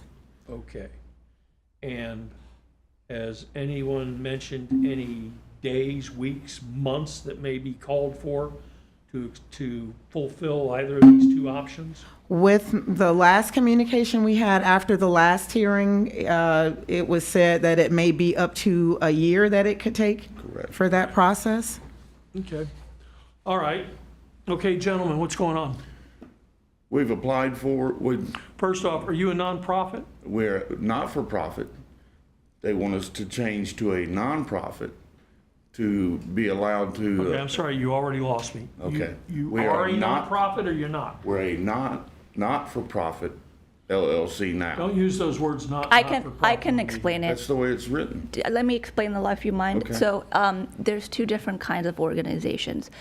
The state of Florida offers, he's right, it's a not-for-profit. Not-for-profit. That's just through the state. A nonprofit is a 509 through the federal government. He needs to get that additional to raise it, because a not-for-profit is down here, has less regulations, it's just the state of Florida. A nonprofit is higher and requires federal approval, and that's what he needs to do. And that's where I'm hung right now, waiting on the IRS to come back in and go, okay, we approve you. So you are a not-for-profit. Correct. Satisfied the lower level. Correct. Now you're going for the upper level. Yes, sir. And you're waiting to hear from the IRS. And well, they'll give me, the way it's been told to me is, once I am established as a nonprofit, I have to be in business as a nonprofit for 1 year before they'll give me my liquor license. Okay, and what does all that have to do with a business tax receipt? If you remember correctly, 10 years ago, we applied for one, we were denied. There was a gentleman's agreement supposedly made by Brett Hartley, I don't know. Don't give me any history. Right, well, the history was part of what we're getting to now. Met with the city gave me some stuff that they wanted me to do. I'm diligently trying to do that as fast as I can get it done. So what are you telling me? If you just keep following this course, you're not going to be eligible for your BTR until at least a year after your nonprofit status is recognized? Correct. So then you're ineligible for a BTR as it currently stands. If he plans to sell alcohol. Right. So he could not do that for a year, and because he's not licensed to do so, and apply for the BTR. This is more of a want versus. Do you sell alcohol at this? No, ma'am, no, sir. Okay, I didn't Not think at all. so. But to comply with the city, the way they want this business to run, they want me to get a liquor license, so. They want you to get a liquor license. Yes, sir. Because he provides alcohol. There are advertisements for Peeling an onion. Yeah, so he's not licensed to give alcohol. So what I'm saying is that the easiest course would be to pay the BTR and wait until he's licensed to do this activity for him to do it. And not serve alcohol. But we don't serve alcohol.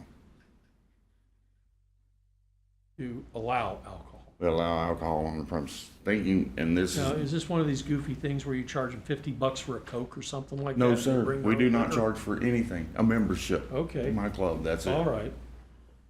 So, Did you want to hear the details of the letter and the requirements that permits and license? Because I have them here and what they, if you're interested, I have it if you you have don't it. want to. Okay. Business tax receipt. Let me ask one more stupid question. Are you even required to have a business tax receipt for what you do? Go ahead, let me hear your side of it. My side is no. Because We're a club. We're not. A club is, you would say, a club. It's a private gathering. Social club. Exactly. In the beginning, we just said no.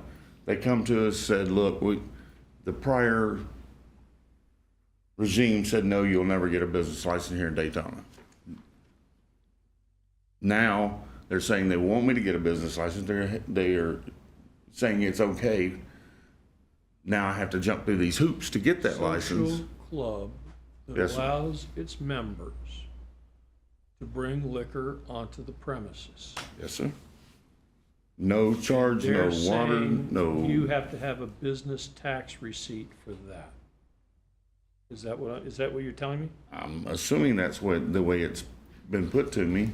All right. The attorney would know better Peel this onion than. a little further back. Why are they required to have a business tax receipt? Because even nonprofit organizations are required to have a BTR according to the Why code. haven't you given them a BTR? It's under review process for permits and licensing. It has Permits to. and licensing hang up is the notion that there's alcohol being, Yes, sir. according So. to the city, sold on the premises. Yes, there was a review and communication between permits and licensing staff and Mr. Amos, and they, in this letter, required him to immediately cease the allowance of guests to bring their own alcoholic beverages, to obtain a state of Florida 11C alcohol license, or employ a caterer authorized by state to serve alcoholic beverages as part of its catering activities. What authority does the city have to prohibit guests from bringing alcohol onto their premises? I'm just reading according to the letter that was provided to Mr. Amos for. Can you speak about the fees that are charged? Yes, so it says a copy of the business tax receipt application is included with this letter for your use. In addition to the completed application, please provide the following additional information. A copy of the SunBiz report reflecting Mingler Social Club is an active corporation in the state of Florida. Please provide a written description of the qualifications for membership. Please provide a copy of the organization's bylaws, rules, and regulations.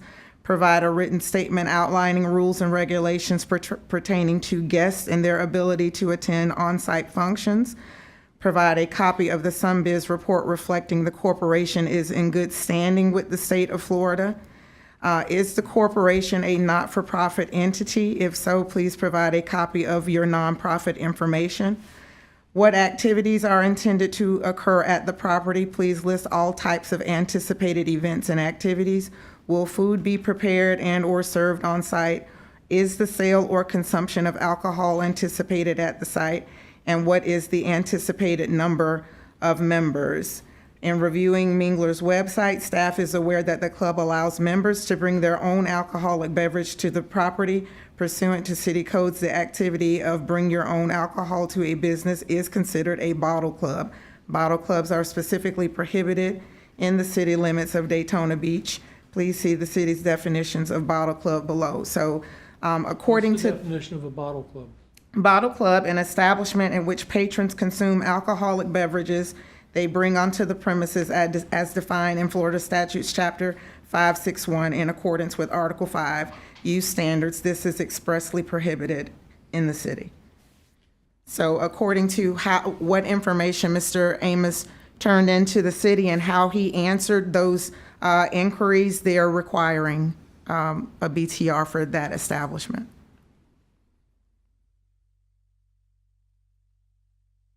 And who decides whether he's required to have that BTR at all? I was going previously. Is that why it's here? I was going specifically by what was communicated from the permits and licensing and zoning staff.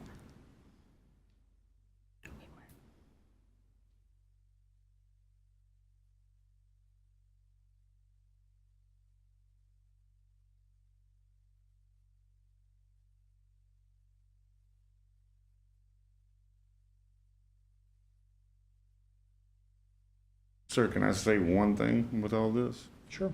In the last 10 years, we have never had a service call. We've never been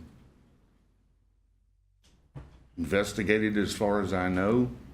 I know there's been police in there and out. The last time that me and you had a conversation with I this, haven't heard any complaints along those lines, so I don't know why you're bringing it up. I'm sorry? I haven't heard any complaints along those lines. That's, so I'm I don't just know why you're saying that bringing it we're up. peaceful people that like to get together. Okay. I'm not certain a BTR is required. I'm probably just enough of a lawyer to be dangerous. I think what we need to do, and I'm not going to keep kicking the can down the road. I'll make a call, whether it's right, wrong, or indifferent. And so, and it looks as though this particular item has now worked its way down to where the rubber meets the road as far as this BTR is concerned, and I'm prepared to hear it. I'm not going to hear it right now because I'm still digesting what our inspector's been educating me so far about what all's involved here. Your Honor. And I don't have any inclinations one way or the other. On the one hand, you're a social club. I don't have a problem with a social club, and I don't have a problem with drinking at a social club. On the other hand, she's telling me you're a bottle club, and you may very well meet the definition of a bottle club.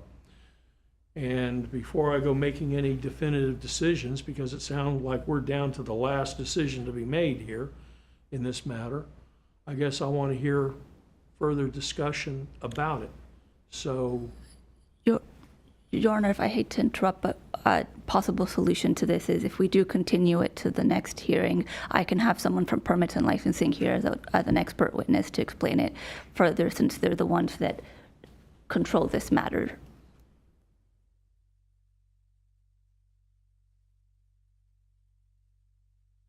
well, I'll tell you what I want. I want a memorandum.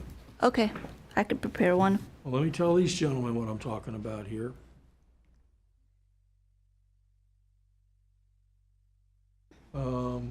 I'm going to continue this matter for, let's say, 60 days. All right, that'll put it on our May 12, 2026 Yes, sir. hearing. I'm giving both sides an opportunity to explain why this BTR is or is not required.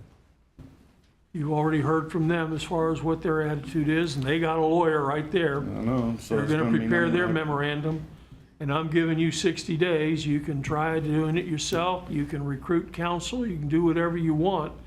But on the one hand, I have a problem with what you're doing because they tell me there's regulations and statutes that define bottle clubs to include you. That, I guess, is the argument that I'm getting ready to hear. On the other hand, I don't know why as a social club you can't do what you want. And the fact that your patrons are bringing alcohol to the premises philosophically doesn't offend me at all. As a matter of fact, the suggestion that anybody can control what you and your guests do does offend me a little bit, but that doesn't mean I'm not going to follow the law. Exactly. So I have there one you go. question. So that's my quandary. And so in 60 days, I guess I'm going to hear from both sides as far as this issue is concerned.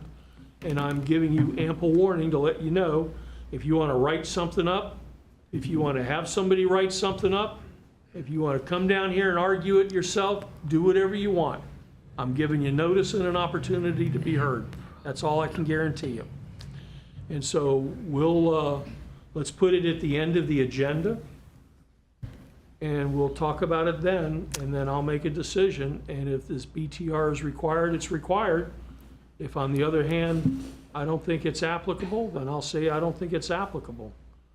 But either way, I'm giving everybody an opportunity to present their best, put their best foot forward. Would you like us to submit the memorandums? So the next hearing is April 28th. April 21st is the Tuesday before it, so it's a week in advance. Would you like us to submit our memorandums to the secretary by then? How much time in anticipation would you prefer? Our meeting is going to be what, May 12th? April, oh, May, you said 60 days. I'm sorry, 60 I was days. mistaken. So that would be, And all I'll ask is you get whatever it is you're going to send me a week ahead of time. so May 26th. So May 5th, Oh, do I have the wrong dates? May 12th I have as the meeting I have date. May 26th. May 12 of 26. Oh, rental programs. I'm sorry, I have the wrong one.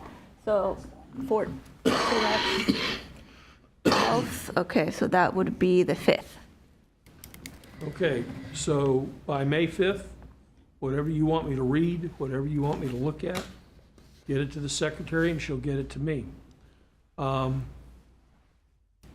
The lawyer in me hopes that you're going to maybe consider retaining an attorney to help you write this thing. Can I, But I'm not requiring that. You know, you're allowed to speak Can for I- yourself. interrupt for just a second with that? The last time I tried to hire an attorney, I ended up with a rotten attorney. You know him, Brett Hartley, he's been disbarred. Nobody in this town wants to talk to the city of Daytona on my behalf, let's put it that way. So, Well, I used to sue the city of Daytona Beach, so I don't know who you're Can I talking hire you to, then? and you didn't call me. Can I You didn't call call me you? in time. But be that as it may, don't know what to tell you. Yeah, I imagine finding local counsel to raise an issue against the city could be difficult. Typically, I tell people in those circumstances, you might have to go to Orlando to find someone. I know there's some good civil Amendment. rights type attorneys up in St. Augustine. Here again, I'm just spitballing here. I don't know what to tell you. one last question with this.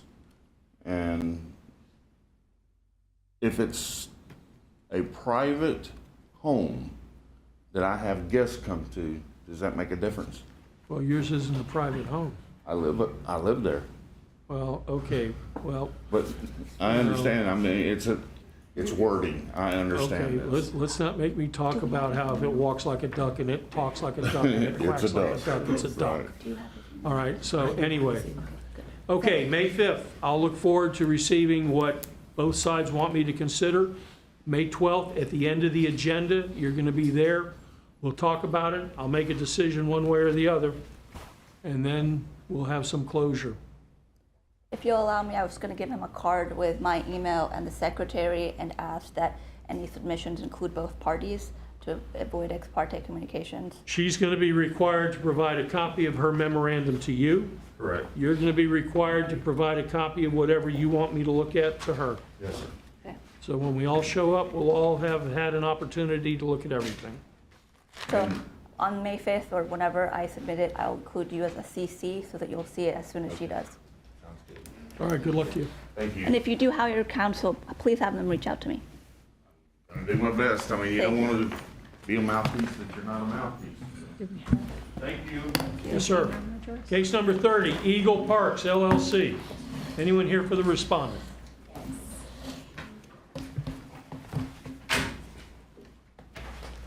Good morning. Good morning. State your name for the record, please. Juliet Parker, managing member. Do you swear or affirm the testimony you're about to provide is the truth, the whole truth, nothing but the truth? Yes. Thank you. All right, you're here rather, for a progress report. Yes, sir. What progress have we made? We have the permits pulled. We have inspections done. We have some wall paintings, painted rather, and I think that's it. Okay. Oh, and the other issue we can talk about afterwards.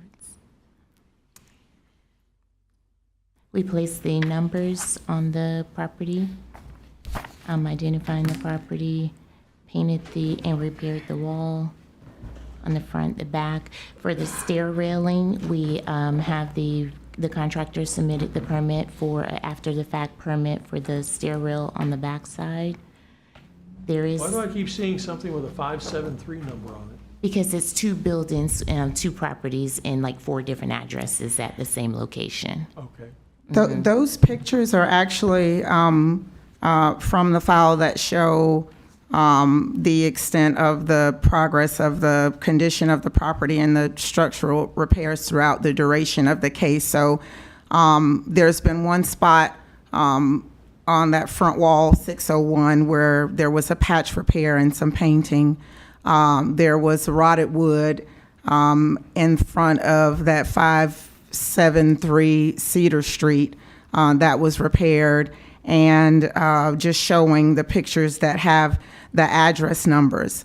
There has been communication between myself and Mrs. Parker since the last hearing, where there was a discussion about the overall condition of the building that there's an expectation to bring into compliance as far as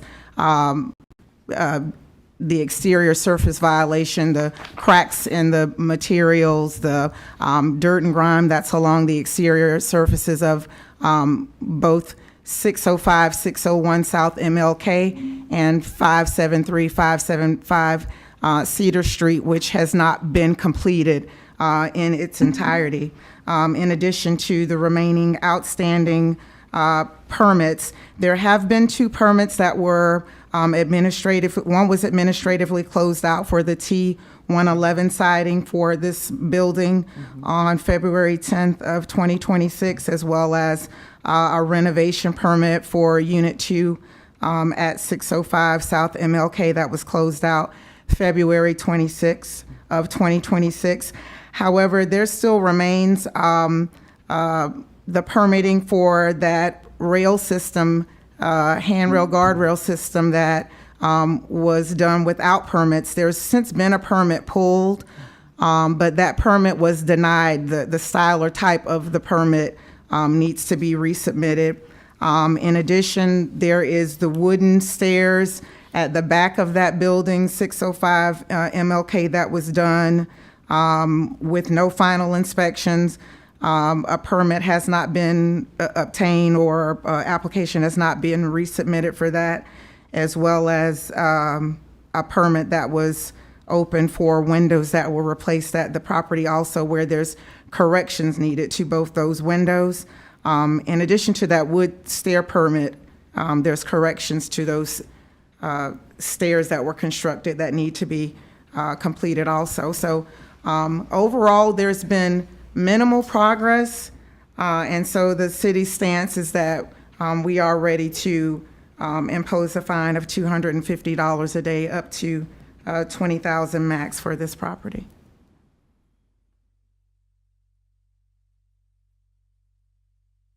We have been making progress, and it has been explained, like I said, as far as the permits, we did close out, like she said, we closed out the renovation permit.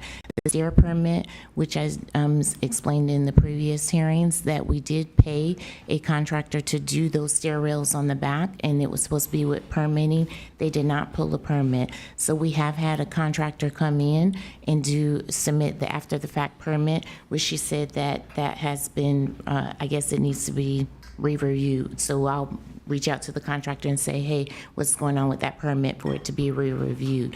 The one with the windows, that one, I did come a couple weeks, and there's some screws that they need to, a couple screws that they need to place in the windows and close out that window permit. This contractor that we have, as far as the wooden stairs, there's not a picture there of the wooden stairs. That's on the other side. Again, another contractor pull the permit for a repair, and it turned into, I guess, them changing out the entire stair rail. You know, what are you doing with this property? We are going to renovate it. Well, yeah. You know, I don't understand. I mean, does this property have some historical significance that I'm missing? What would that be? It's over 100 and some odd years old. Is the Well, I only thing. understand that. Yeah, And that's it looks it. yeah. Okay, and on the one hand, I see a building that looks to me like it's teetering on the brink of condemnation. Mm-hmm. And now here I see new railings that you've gone to the effort and expense of putting up. Jacks that are apparently holding the second floor up. It's not jacks. It's support because the landing we just added support. Yeah, for that's the, called jacks holding the second floor up. And to note, Hang on a second. I'm sorry. And I don't mean to be rude. I just hate to see you spending money on something that isn't going to make it to the finish line, for heaven's sake. And I'm trying to understand.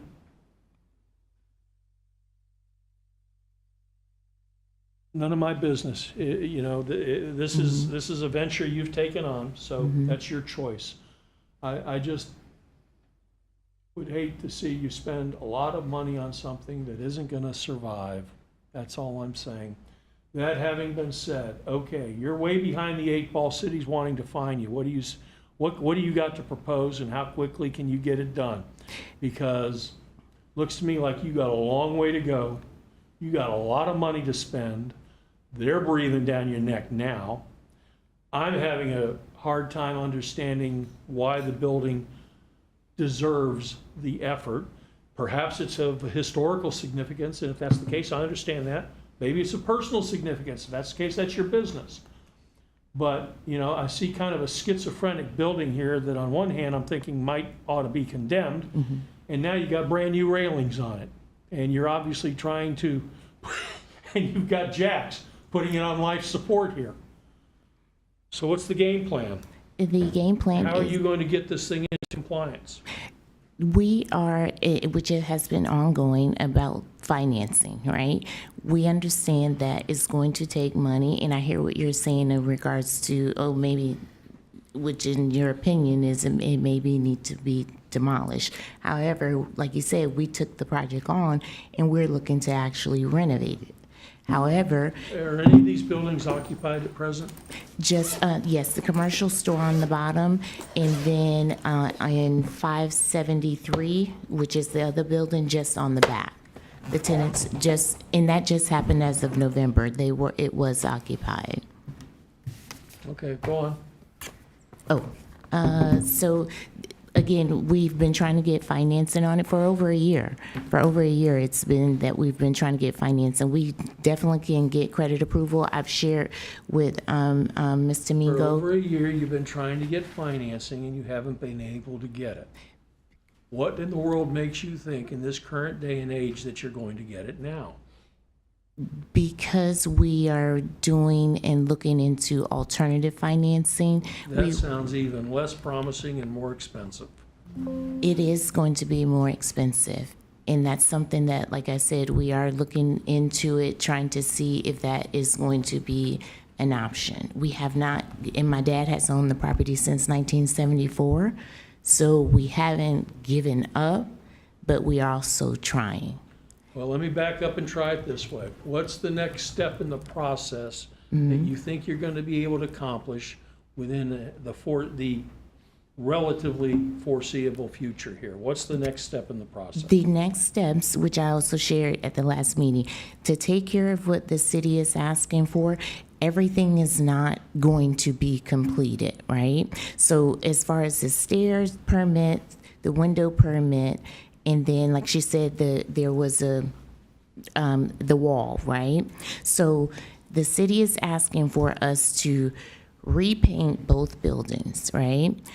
Well, we're going to need the funding to repaint both buildings as well as some of the stucco repair. So it doesn't make sense to paint it to satisfy the city when we're going to need to do the stucco issue as well, right? You're not going to paint I it. understand, but just so you can understand where the city's coming from, I assume they're trying to appease the neighbors somewhat.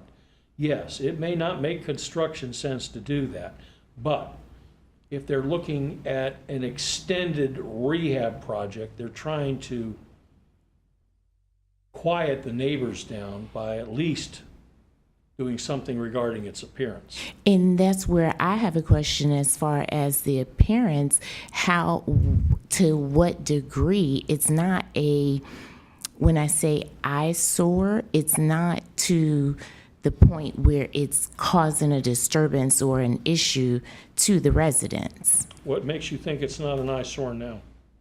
I mean, it needs work, of course. I know it's near and dear to your heart. I understand. That having been said, what makes you think it's not an eyesore now? That's my opinion. Okay. You know what I'm saying? I'm very well aware of it need work. So I work in construction. So I'm very well aware that it needs work and it needs repairs. And it needs a lot of financing. Correct. And I hate to be the grim reaper here, but your financing hasn't shown up to date. Your options going forward sound extremely bad, or extremely tough. Let me just say tough. Yes. And very expensive. And you know, my heart almost goes out, but I see you putting money into a building. Anyway, it's not my business, it's yours. So tell me what you can accomplish within the reasonably foreseeable future to try to appease me and the city, who are already breathing down your neck and using the F word. So what my question is That means fines. Understood. And so my question is considering what we've discussed over the last 3-4 months, what is it that the city reasonably would want done? I know that they keep asking for, paint the whole building, paint everything. You know what I'm saying? I get that. You mean you want them, for starters, to erase the history lesson that they'd start with? Wait, say that again? Never mind. I'm being a wise guy here. No, Okay. and like I said, Your Honor, I get and I know that the work needs to be done, right? I'm not, we are not putting and I love it Martin off. Luther King Boulevard. I grew up on Martin Luther King Boulevard. I'd love for all of it to be preserved. Understood. But at some point, Understood. something's got to. Correct. Right, and we're Something's working gotta on upgrade. it. And we're doing what we can do. Like I said, my dad owned it since 1974. Now we, the kids, are coming in saying, okay, In now we have to. 1974, I was working at 142, what was then South Campbell Street. So I'm familiar with the neighborhood. You know, that having been said, the city's due. City'd like to be heard on this matter too, and they have been heard.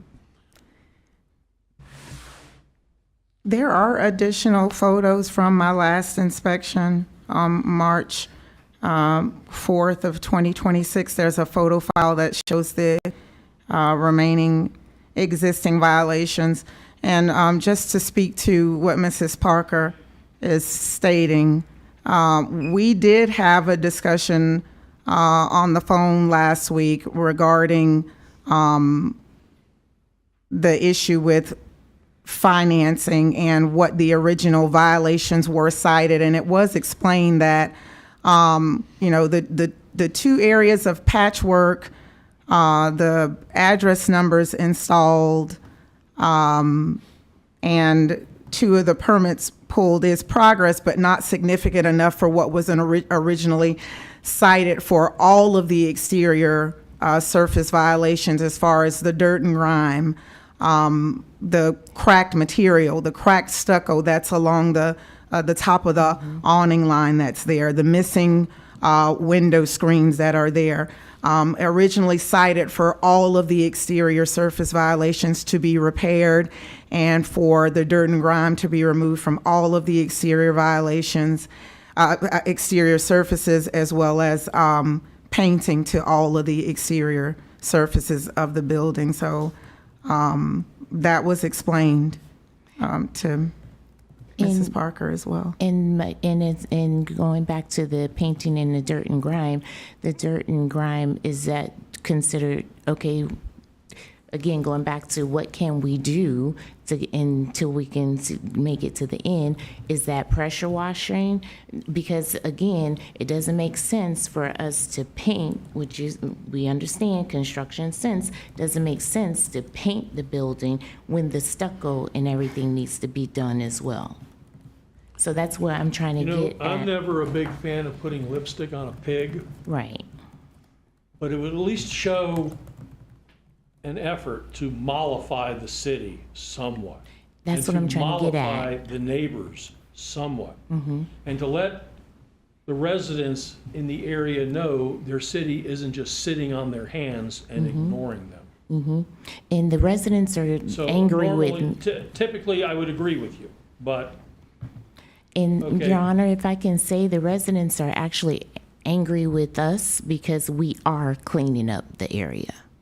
Well, So- we continue to get complaints, and there's an existing case about a unit for the tenants that have recently been evicted to repairs that are done on the inside. There's another existing case, as well as just the loitering and the site appearance of the property overall. So Yes. again, at this juncture, our stance is that we're ready to impose a fine of $250 a day up to $20,000 for this property. I'm going to continue this matter. Well, I'm not going to kick cans down the road. Yeah, right.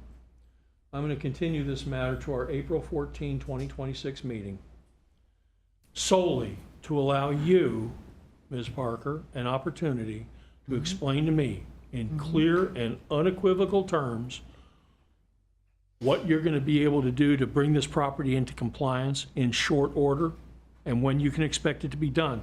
And quite frankly,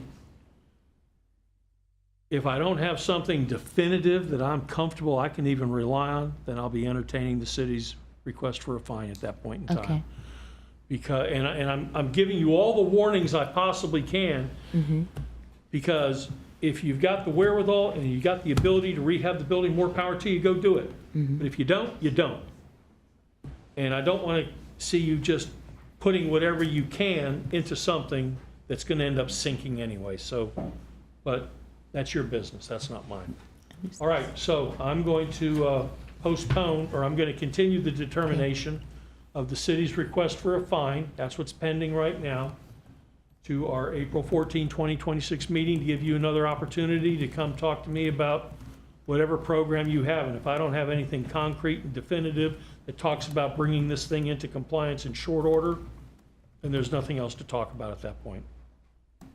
Good luck, ma'am. Thank you. You're welcome. Case number 31, Aria International Realty, LLC.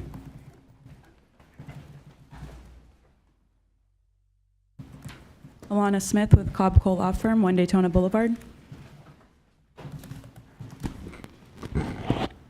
Here for the imposition of a fine. Let's hear from our city. Good morning, John Stinson, Code Inspector with the city. Qualifications are on file. This respondent was first notified on 28 April 2025. As of late, there's been a new roof installed with the permit has already been finalized. There are new gutters that have been installed. City is asking for a progress report in April and hopefully a compliance by May.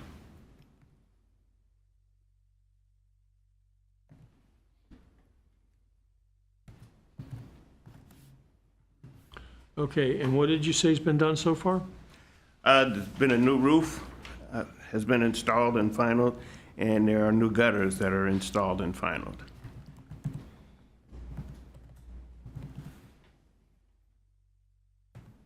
The expired tags vehicle has been removed as well. The what else has been removed? Junk vehicle. So you want a progress report in April and compliance date by May 6th? Yes, sir. Okay, what say the respondent? Yeah, so the progress report in April works for us. On the rear structure, there was selective demolition that occurred to allow for a full inspection and structural reporting. And we expect to have the structural report within the next week or so, and then we'll provide the city with a copy. So then once we have the structural report and the recommendations, that will allow us to sort of get the full scope of the permit drawing set.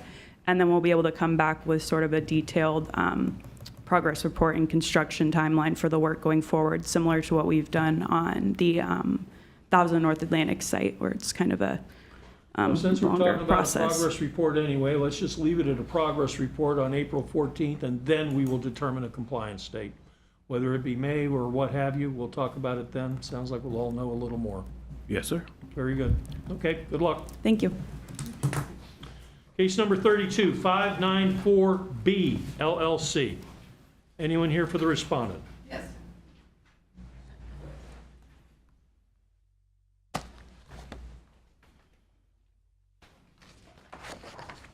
Yes, ma'am. If you would please state your name and be sworn. Tara Acker. I'm sorry, say that again. Tara Acker. Raise your right hand. You swear, sorry, swear from the testimony you're about to provide is the truth, the whole truth, nothing but the truth? I do. Thank you. Yes, ma'am. Your affiliation with 594B LLC? Property manager for all intents and purposes. Good enough. Okay, this matter's here for the imposition of a fine. What say Mr. Stenson? Good morning. This respondent was first notified on September 3rd, 2025.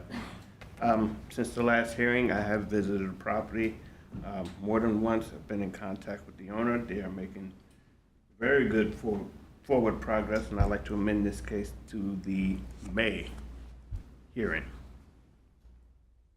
Okay, what say Ms. Acker to that? We would greatly appreciate that. All right. Okay, based on the report of our inspector and the stipulation of the respondent, I'm going to amend our current amended order of noncompliance to allow the respondent until May 6, 2026 to come into compliance or be returned to the special magistrate for consideration of a fine of up to $1,000 per day thereafter. Good luck. Thank you so much. Case number 33, Plaza Resort Atlantic Ocean LLC.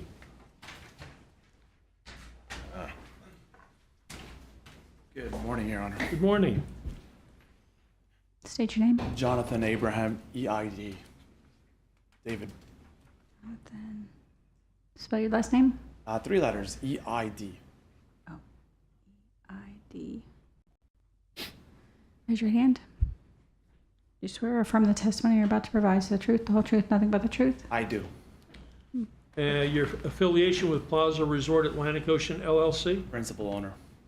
Okay. All right. Progress report.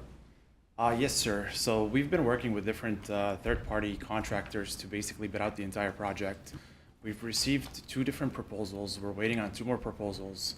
As the current stage is, a lot of them are not able to exercise the current work just because they're obligated with different projects that's ongoing. So we're trying to get different contractors to come out from different parts of the state itself, and they're a little bit on behind. I should be expecting another proposal, which I think I'm going to pull the trigger on within the next week or 2. Now, I just want to also hence that we own the property on the north as well as the south. The actual Seabreeze Boulevard is owned by the county, I believe, with the FDOT, with the sidewalks.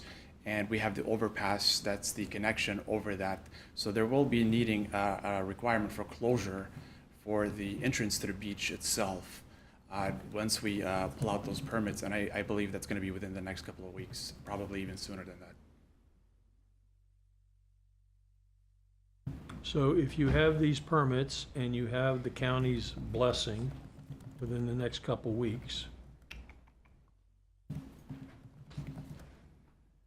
you have any idea how long the work's going to be taking? Yes, sir. So there's really no for say on how long the work is going to be taking. For example, the pictures that you're looking at, it's because we hired an engineering firm. They purposely went with like a chain and ball to knock down the concrete to see the rebar restoration purposes. I believe it's going to probably take anywhere from 6 months to 8 months, depending on the general contractor. I've done some parking repair prior on that parking facility there with concrete rebar restoration prior. And usually they tell you about 5-6 months, and then it ends up dragging with the general contractor. But we're going to definitely push on it. But as well as other than that, we're going to be pushing on the entire property as a whole within the next 12 months to 16 months to get this entire property back and revamped as well. But towards the tunnel, as they break up different sections and as they have new findings, the engineering report only specifies so much, but as they have new findings once they're doing the inspections, there could be things that are unraveled and then they add additional time.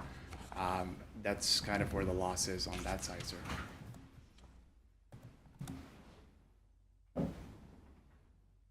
Okay, Mr. Inspector, was there anything you wanted to know?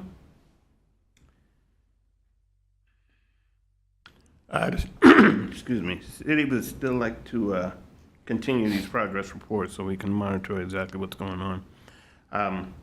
So the city would like to ask for a progress report in April. Pardon? The city would like to have a progress report where they are in April. All right. You're hoping to have, what, permits by then? Yes, sir. And a contractor on board? Yes, sir. Okay. All right, then we will schedule this matter for our April 14th meeting for another progress report. At that point in time, hopefully you'll have your permits, you'll have your contractor. Once you're into the construction phase, then we'll only need to hear from you intermittently, I suspect. Yes, sir. But we just want to make sure it all gets started, and then we'll leave you alone for the most part. Understandable. All right, good luck to you. Thank you, See sir. you in April. Thank you. Yes, sir. Case number 34, Elephant Group Hotel 7 Incorporated. Hello. We have some Zoom attendees. Good morning, Your Honor. Good Magda morning. Lanza on behalf of the Pardon? Magda Lanza on behalf of the respondent.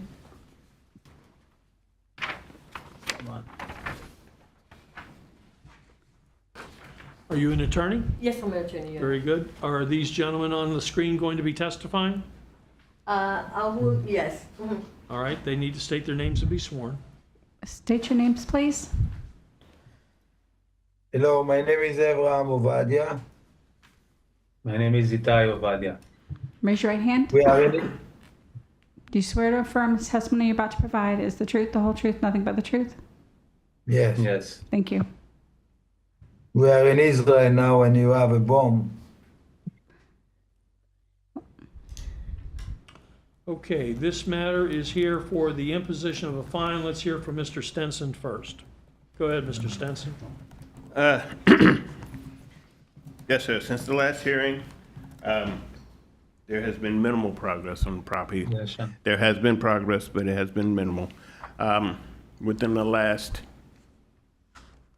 3 days, there has been more progress than has been in the past month. They've done a little bit of painting. They've removed a couple of light fixtures.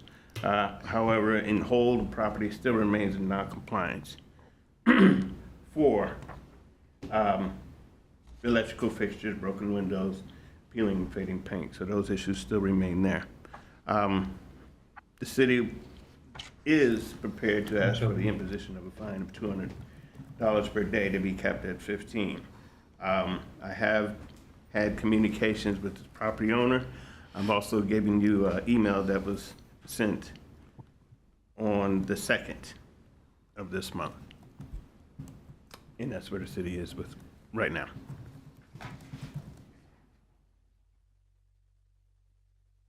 Okay. Counselor? Yes, Your Honor. May I approach so I can give some photos about the progress? Well, go ahead and give them to our attorney. I have provided to Mr. Stenson before. Copy of this. Thank you. מה שאני שלחתי. Thank you. Are you motioning to enter this into the record? Please. Okay. You need to make the motion. I'm sorry, I make a motion just to have those into evidence. Yeah. Admitted. Do we object? Gentle, do you object? Okay, in response. We do not object. In response to what Mr. Stenson has pointed out to the court, to the magistrate, the respondent has done substantial compliance. They have been working on these structures since last year, and there has been people going to the place making repairs. They removed the vehicle, they removed the junk that was there. They install a sign fronting the building. They have doors repaired and repainted, and they have and the property right now is vacant and is not in operation. My clients are here and they can testify to the score that the intention is just the property is going to be sold eventually, and currently there is substantial compliance in terms of the violations that were pointed by the city.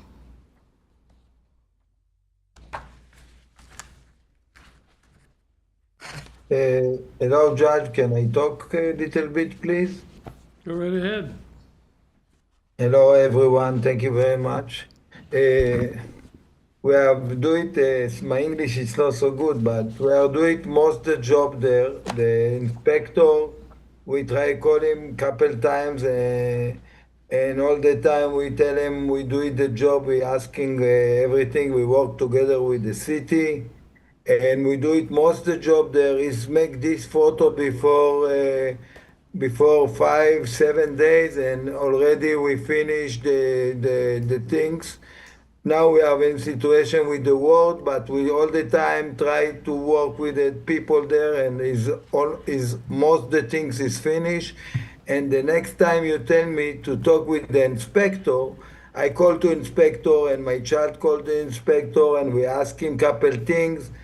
Give us a little report or what to do, but is sometimes we don't have a time, or maybe we don't find each other. But we send a new photo from yesterday also, people be there, and before make many things to clean the place and look in the picture also. We have a little problem with the vandalism in the place. And we do it everything. We call to police to make eviction for people, and we do it all the best. The place is being clean, and we change most of the time the window. And the time I bought the place, and I talk with the city, say yes, we look about investing, but he's a criminal. I don't know what to do. I call to police to make eviction. The inspector tell me things about painting, and I try to run from things in each other. And now we are in world, and we do it most the job there, and we run from the shelter and to make the place good and clean. And thank you very much to understanding us. And I don't need the inspector to tell me the place be clean. I ask all the time to place. I love to place clean. I put so much money there. And now I close the place because there are people there. This is what we try. And yesterday I need your help also to understand the situation. And we do it everything you tell us, but all the time the inspector come and say this and this, and we try to run about all the things. But now I finish everything. Tomorrow some stupid guy come and broke window, and he's come again, and I call to the police. I don't know exactly. I tell you, I do it the most the things we can do it, and also we talk with the lawyer to show to do the things. The inspector. He say only in the go to the court. So, thank you very much to understanding, and we try to do it the best, and we work together, and we love the place clean and in understanding, and all the time we change the place. 7 years we are on the place. We fix the roof. We do it a new roof there. But now I close the place because the vandalism with the people, and now we close like almost couple months, and we pay the Mr. tax. Stinson, have you had a chance to look at these photographs? No, sir. I submitted those to Mr. Stinson yesterday. Those are the one. Take a look at those. Then I'll have some questions for you. You can take them with you. I've looked at them. Okay, I'm looking at the notice of violation. Mr. Stenson, do we still have outside storage of junk and debris? No, sir, that's been corrected. Damaged electrical fixtures, have they been fixed? According to this presented photograph, it's been removed off of the wall. So What do you mean removed off the wall? This was a electric sign for the building. It's been in disrepair ever since the case started, but it's just now finally been removed. Okay, so does removing it bring it into compliance? It would put it in compliance, yes, sir. Okay. Broken windows. Those still remain. So we still have broken windows, Yes, and the broken paint. windows, and peeling faded exterior paint. And that still remains as well. So we've got windows and painting to be done. Yes, sir. Okay, and I'm not trying to cheat you out of anything here. Is there anything more I need to know? No, sir. No. Okay, do you have any, I mean, how much time should be required to bring these windows and this painting into compliance? I would think that would be the next cutoff. That would be achievable by the next cutoff, I mean, yes. do we have a massive amount of broken windows, or is it just a few? No, it's just a couple. few. Pardon? Few, Your Honor. just- Yes, very few. Okay. Okay, Counselor, is there any reason why we couldn't have this done by April 8th? Can we get at least 30 days? Because the situation that we have, there are in, as you know, in Israel, and the financial is one of the issues they have, just to get people to. Is the property occupied at present? No, you know, it's All not right, if the occupied at all. if It's the completely property is vacant. not- All right, how much time are you looking for? If the court, I mean, if the magistrate can give us between 30 to 45 days, that would be the Okay, reasonable. so I will give you 60 days. Okay. Okay, well, I think I'll give you 60 days. My next cutoff after that is May 6th. May 6th. All right? Can I So- talk, Mr.? Thank you very much. But I want to ask you, thank you very much, but I want to ask you, we changed the window, and after we changed, some stupid people there broke again, and I don't know what to do. I called the police couple times. What Well, is if the you've situation with repaired vandalism something- from the city? If you have repaired something that somebody has Yeah. undone, I will certainly take that into consideration. Doesn't mean it doesn't have to be repaired again. This is on A1A, high volume area. I understand all that. Anyway, I will amend our current order of noncompliance to allow the respondent until May 6, 2026 to be in compliance or be returned to the special magistrate for consideration of a fine of up to $1,000 per day. Okay, good luck, Thank you very folks, and much. stay We need- safe. Thank you. We need to run to the shelter. Thank you, Mr. You're Thank welcome. you. Thank you.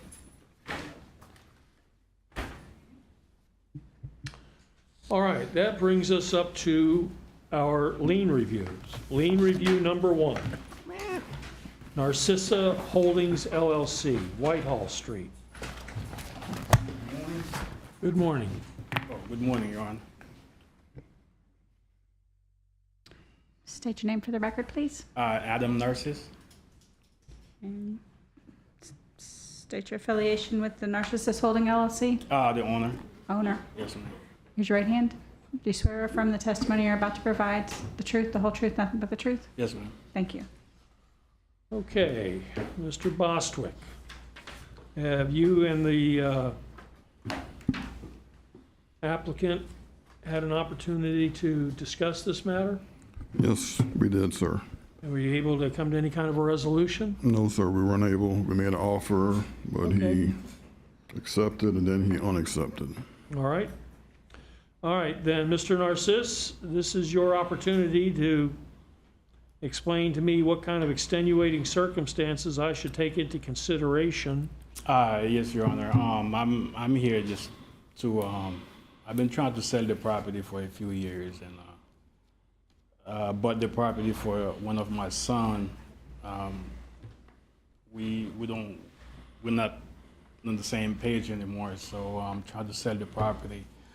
The reason why the property is the way it was, I had the property under, when I bought it, I had a company, and that company went out of business, so I transferred the property, and to this holding company that I create for the kids. And then the address was never changed on the new transfer, so I never got the notice of the cleanup of the property.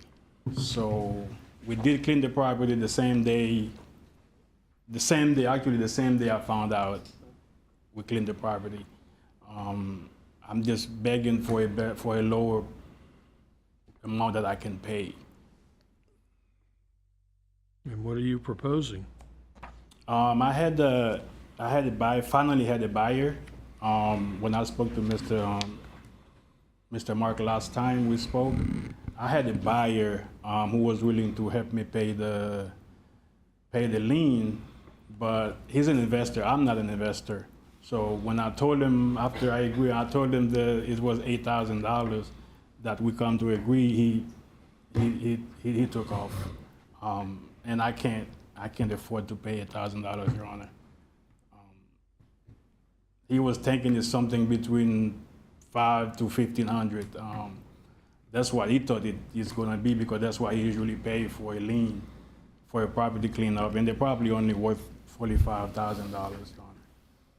The property's worth what now? $45,000.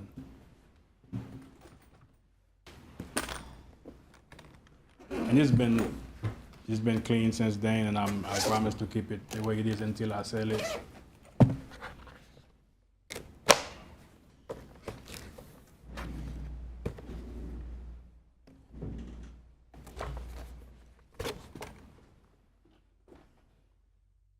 Okay, and what is the city seeking here? $15,141.02? Well, that was the max fine. We did offer to reduce it to $8,000. Like I said, Mr. Narcisse had agreed, and then the next day he sent an email saying that he was unable to pay that. So now we're back here. The history on this property is this: since 2023, I've had to open up 5 cases on this lot. There's a resident, if the guys in the back can pull up the property appraiser's information that's in there. His lot is like 100 feet wide, and the resident has to cut. See that section right there that's cut? The property owner has to cut that just to keep the rodents, rats, whatever you want, from coming into his property. So that's been going on since 2023, until Mr. Narcisse here got in touch with me finally, and I explained to him, this is the size of your lot, and you guys have only been maintaining, whenever you do decide to cut it, you've only been cutting 50%, and you're having your neighbor have to cut the other 50 to keep it neat around his property. So that's the reason why the city is like, we just can't forgive you, this whole lien, because you haven't really maintained it properly. You haven't, come by. I think we were supposed to meet after we had the lien review so I can show him exactly what he needed to maintain. He never called me to set that meeting up. So as of right now, we're holding at our, that's the property lines right there, and the neighbor's house is right next to it and runs right up along it. So the neighbor has to cut like 50 feet just to keep the overgrown grass away from his property. Actually, Your Honor, yeah, that's true. The neighbor cut it because they parked their car on the side of the property. No cars are parked on the side of the property. Yeah, that was before when I go there. When I stop by there. The situation with the property owner, it's my first. Like I said, I'm not an investor. It's my first property. I didn't even know how the line of the property until I got a survey. So I was surprised to see the property was this big. I'm not trying to be a dummy, but I didn't really know actually how big the property was until I got a survey. So, What is the extenuating circumstance that kept you from maintaining it to begin with? That's what you're here to explain to me. yes, I had the well, can I say a company? I had a guy. I pay him $65 a month to clean the property for me. So I didn't keep in touch with him when I was paying it. I was paying him every month, but he wasn't cutting the Do property. you have like properties all over the place? Oh, no, sir.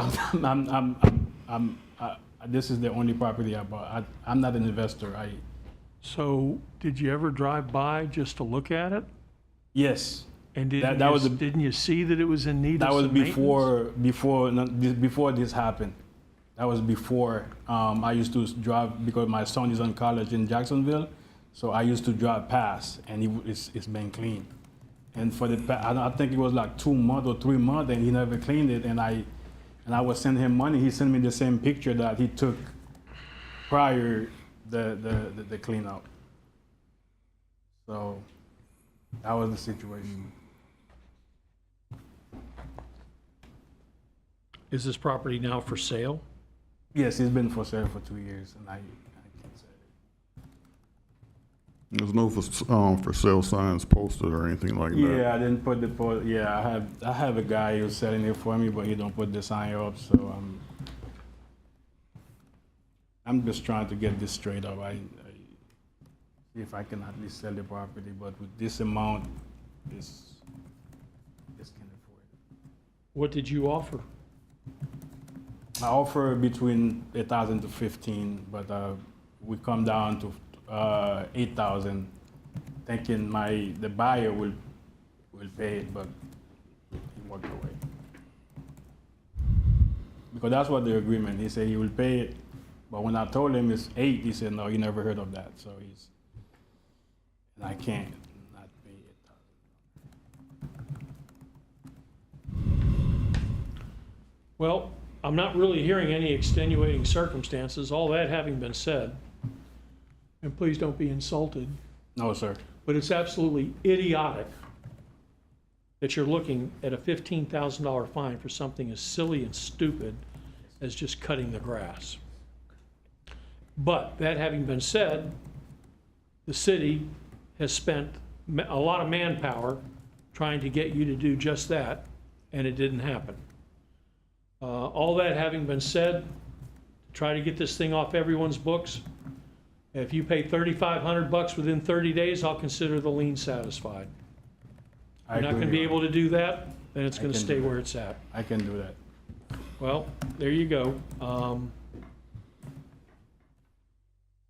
And by all means, go after your maintenance guy. But in any event, Yeah, I already fired I'll him. reduce the lien to the sum of $3,500, subject to being paid within 30 days. And if that's not paid within 30 days, the lien remains the way it is. Oh, you will never see me again, Your Honor. It's my first time, it's my last time, so. All right. Well, good what luck else to you. do I need to do? You will take care of me? Okay. Very good. Good luck Thank to you, you. Your Honor. Thank you, sir. I appreciate you, man. No problem. Lien Review 2, Vero Atlantic 2 LLC.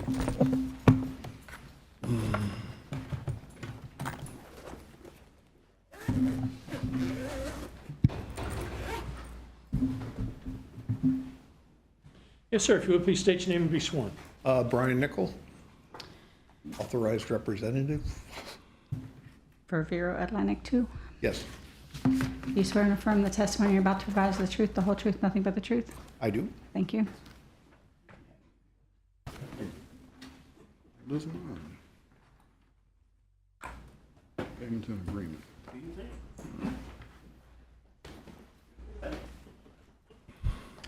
Okay.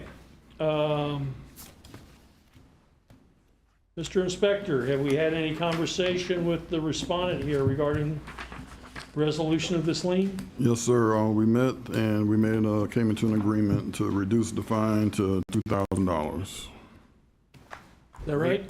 Agreed. Okay. I'm sorry, your name again? Brian Nickel. Brian Nickel.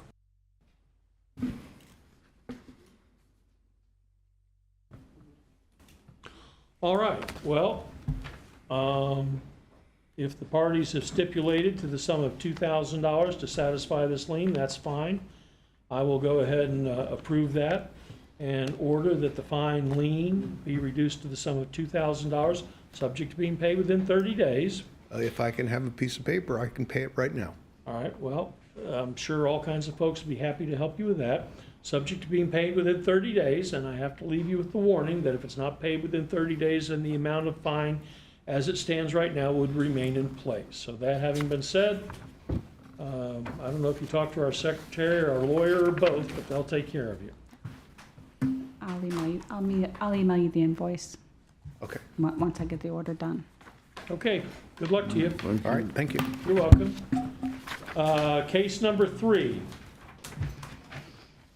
Satwahe LLC Series 2. Anyone here for the applicant? Okay, am I supposed to be doing something? We did meet with the owner, and it was agreed that this lien fine would be reduced down to 0 for this property. He did respond in an email stating that he would agree in lieu of appearing You would agree in to 0? person. Yeah, right. Wow, We just covering our bases. he would agree to 0. Mm-hmm. I don't want him in my foxhole. Okay, well, so the city's agreeing to basically waive this? Yes, it was just a matter of the contractor scheduling. Okay. That was prolonged, that was As long out of as his you're control. satisfied, that's fine with me. Okay, well, based upon the city's report, then I will go ahead and order that the fine and lien previously entered into in this matter be canceled. And that there is no further consideration to be paid for that. All right, now, miscellaneous business. Now do I get to talk about the towing company? Yes. Yay! What's going on with the towing company? So under, so they have filed their appeal. It was right now, I believe that they have to, do everything they do under the appellate rules of procedure, get the, request the record. They have to get someone to transcribe that record. We provide that notice on the front of our agenda that says that we have a recording, but we don't transcribe it. So they have to, Who'd they hire? Glasser. David Glasser? I think that's his first name, yes. Okay, all right. Very good. So I believe if you go on the clerk of court and you type in Thomas Holdings, it comes up, Now, or something like that, Holdings. does that appellate process automatically stay the order? Or does he have to post a bond to do that? The order is in place until a court orders I otherwise. would think so. Yeah. I just didn't know. Anyway, okay.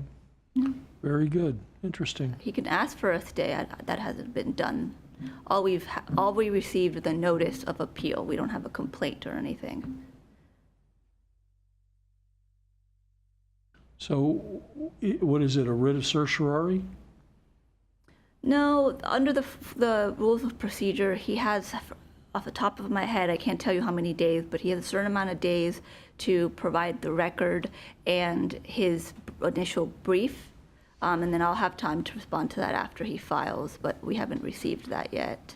All right. So I don't know what the Well, grounds do me a are. favor, I'd love to follow it.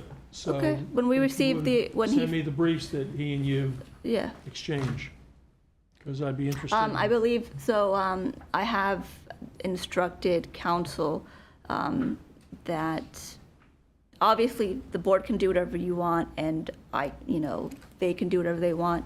But because counsel was hired, I have instructed the respondent to reach out to me through counsel or CC counsel, just because I don't find it proper to talk to a represented client without counsel. In that correspondence, I did notify him that you guys no longer have jurisdiction. He's free to complain to you guys, as he has been complaining to all of staff. But right now, this is before the court who has jurisdiction of it. I believe that the jurisdiction, or not the jurisdiction, the matter that you guys have to handle in this case are just providing that record. And 4. All right. Well, good luck. Hope we did something right. Oh, any other business be brought before the special magistrate? If not, we're adjourned.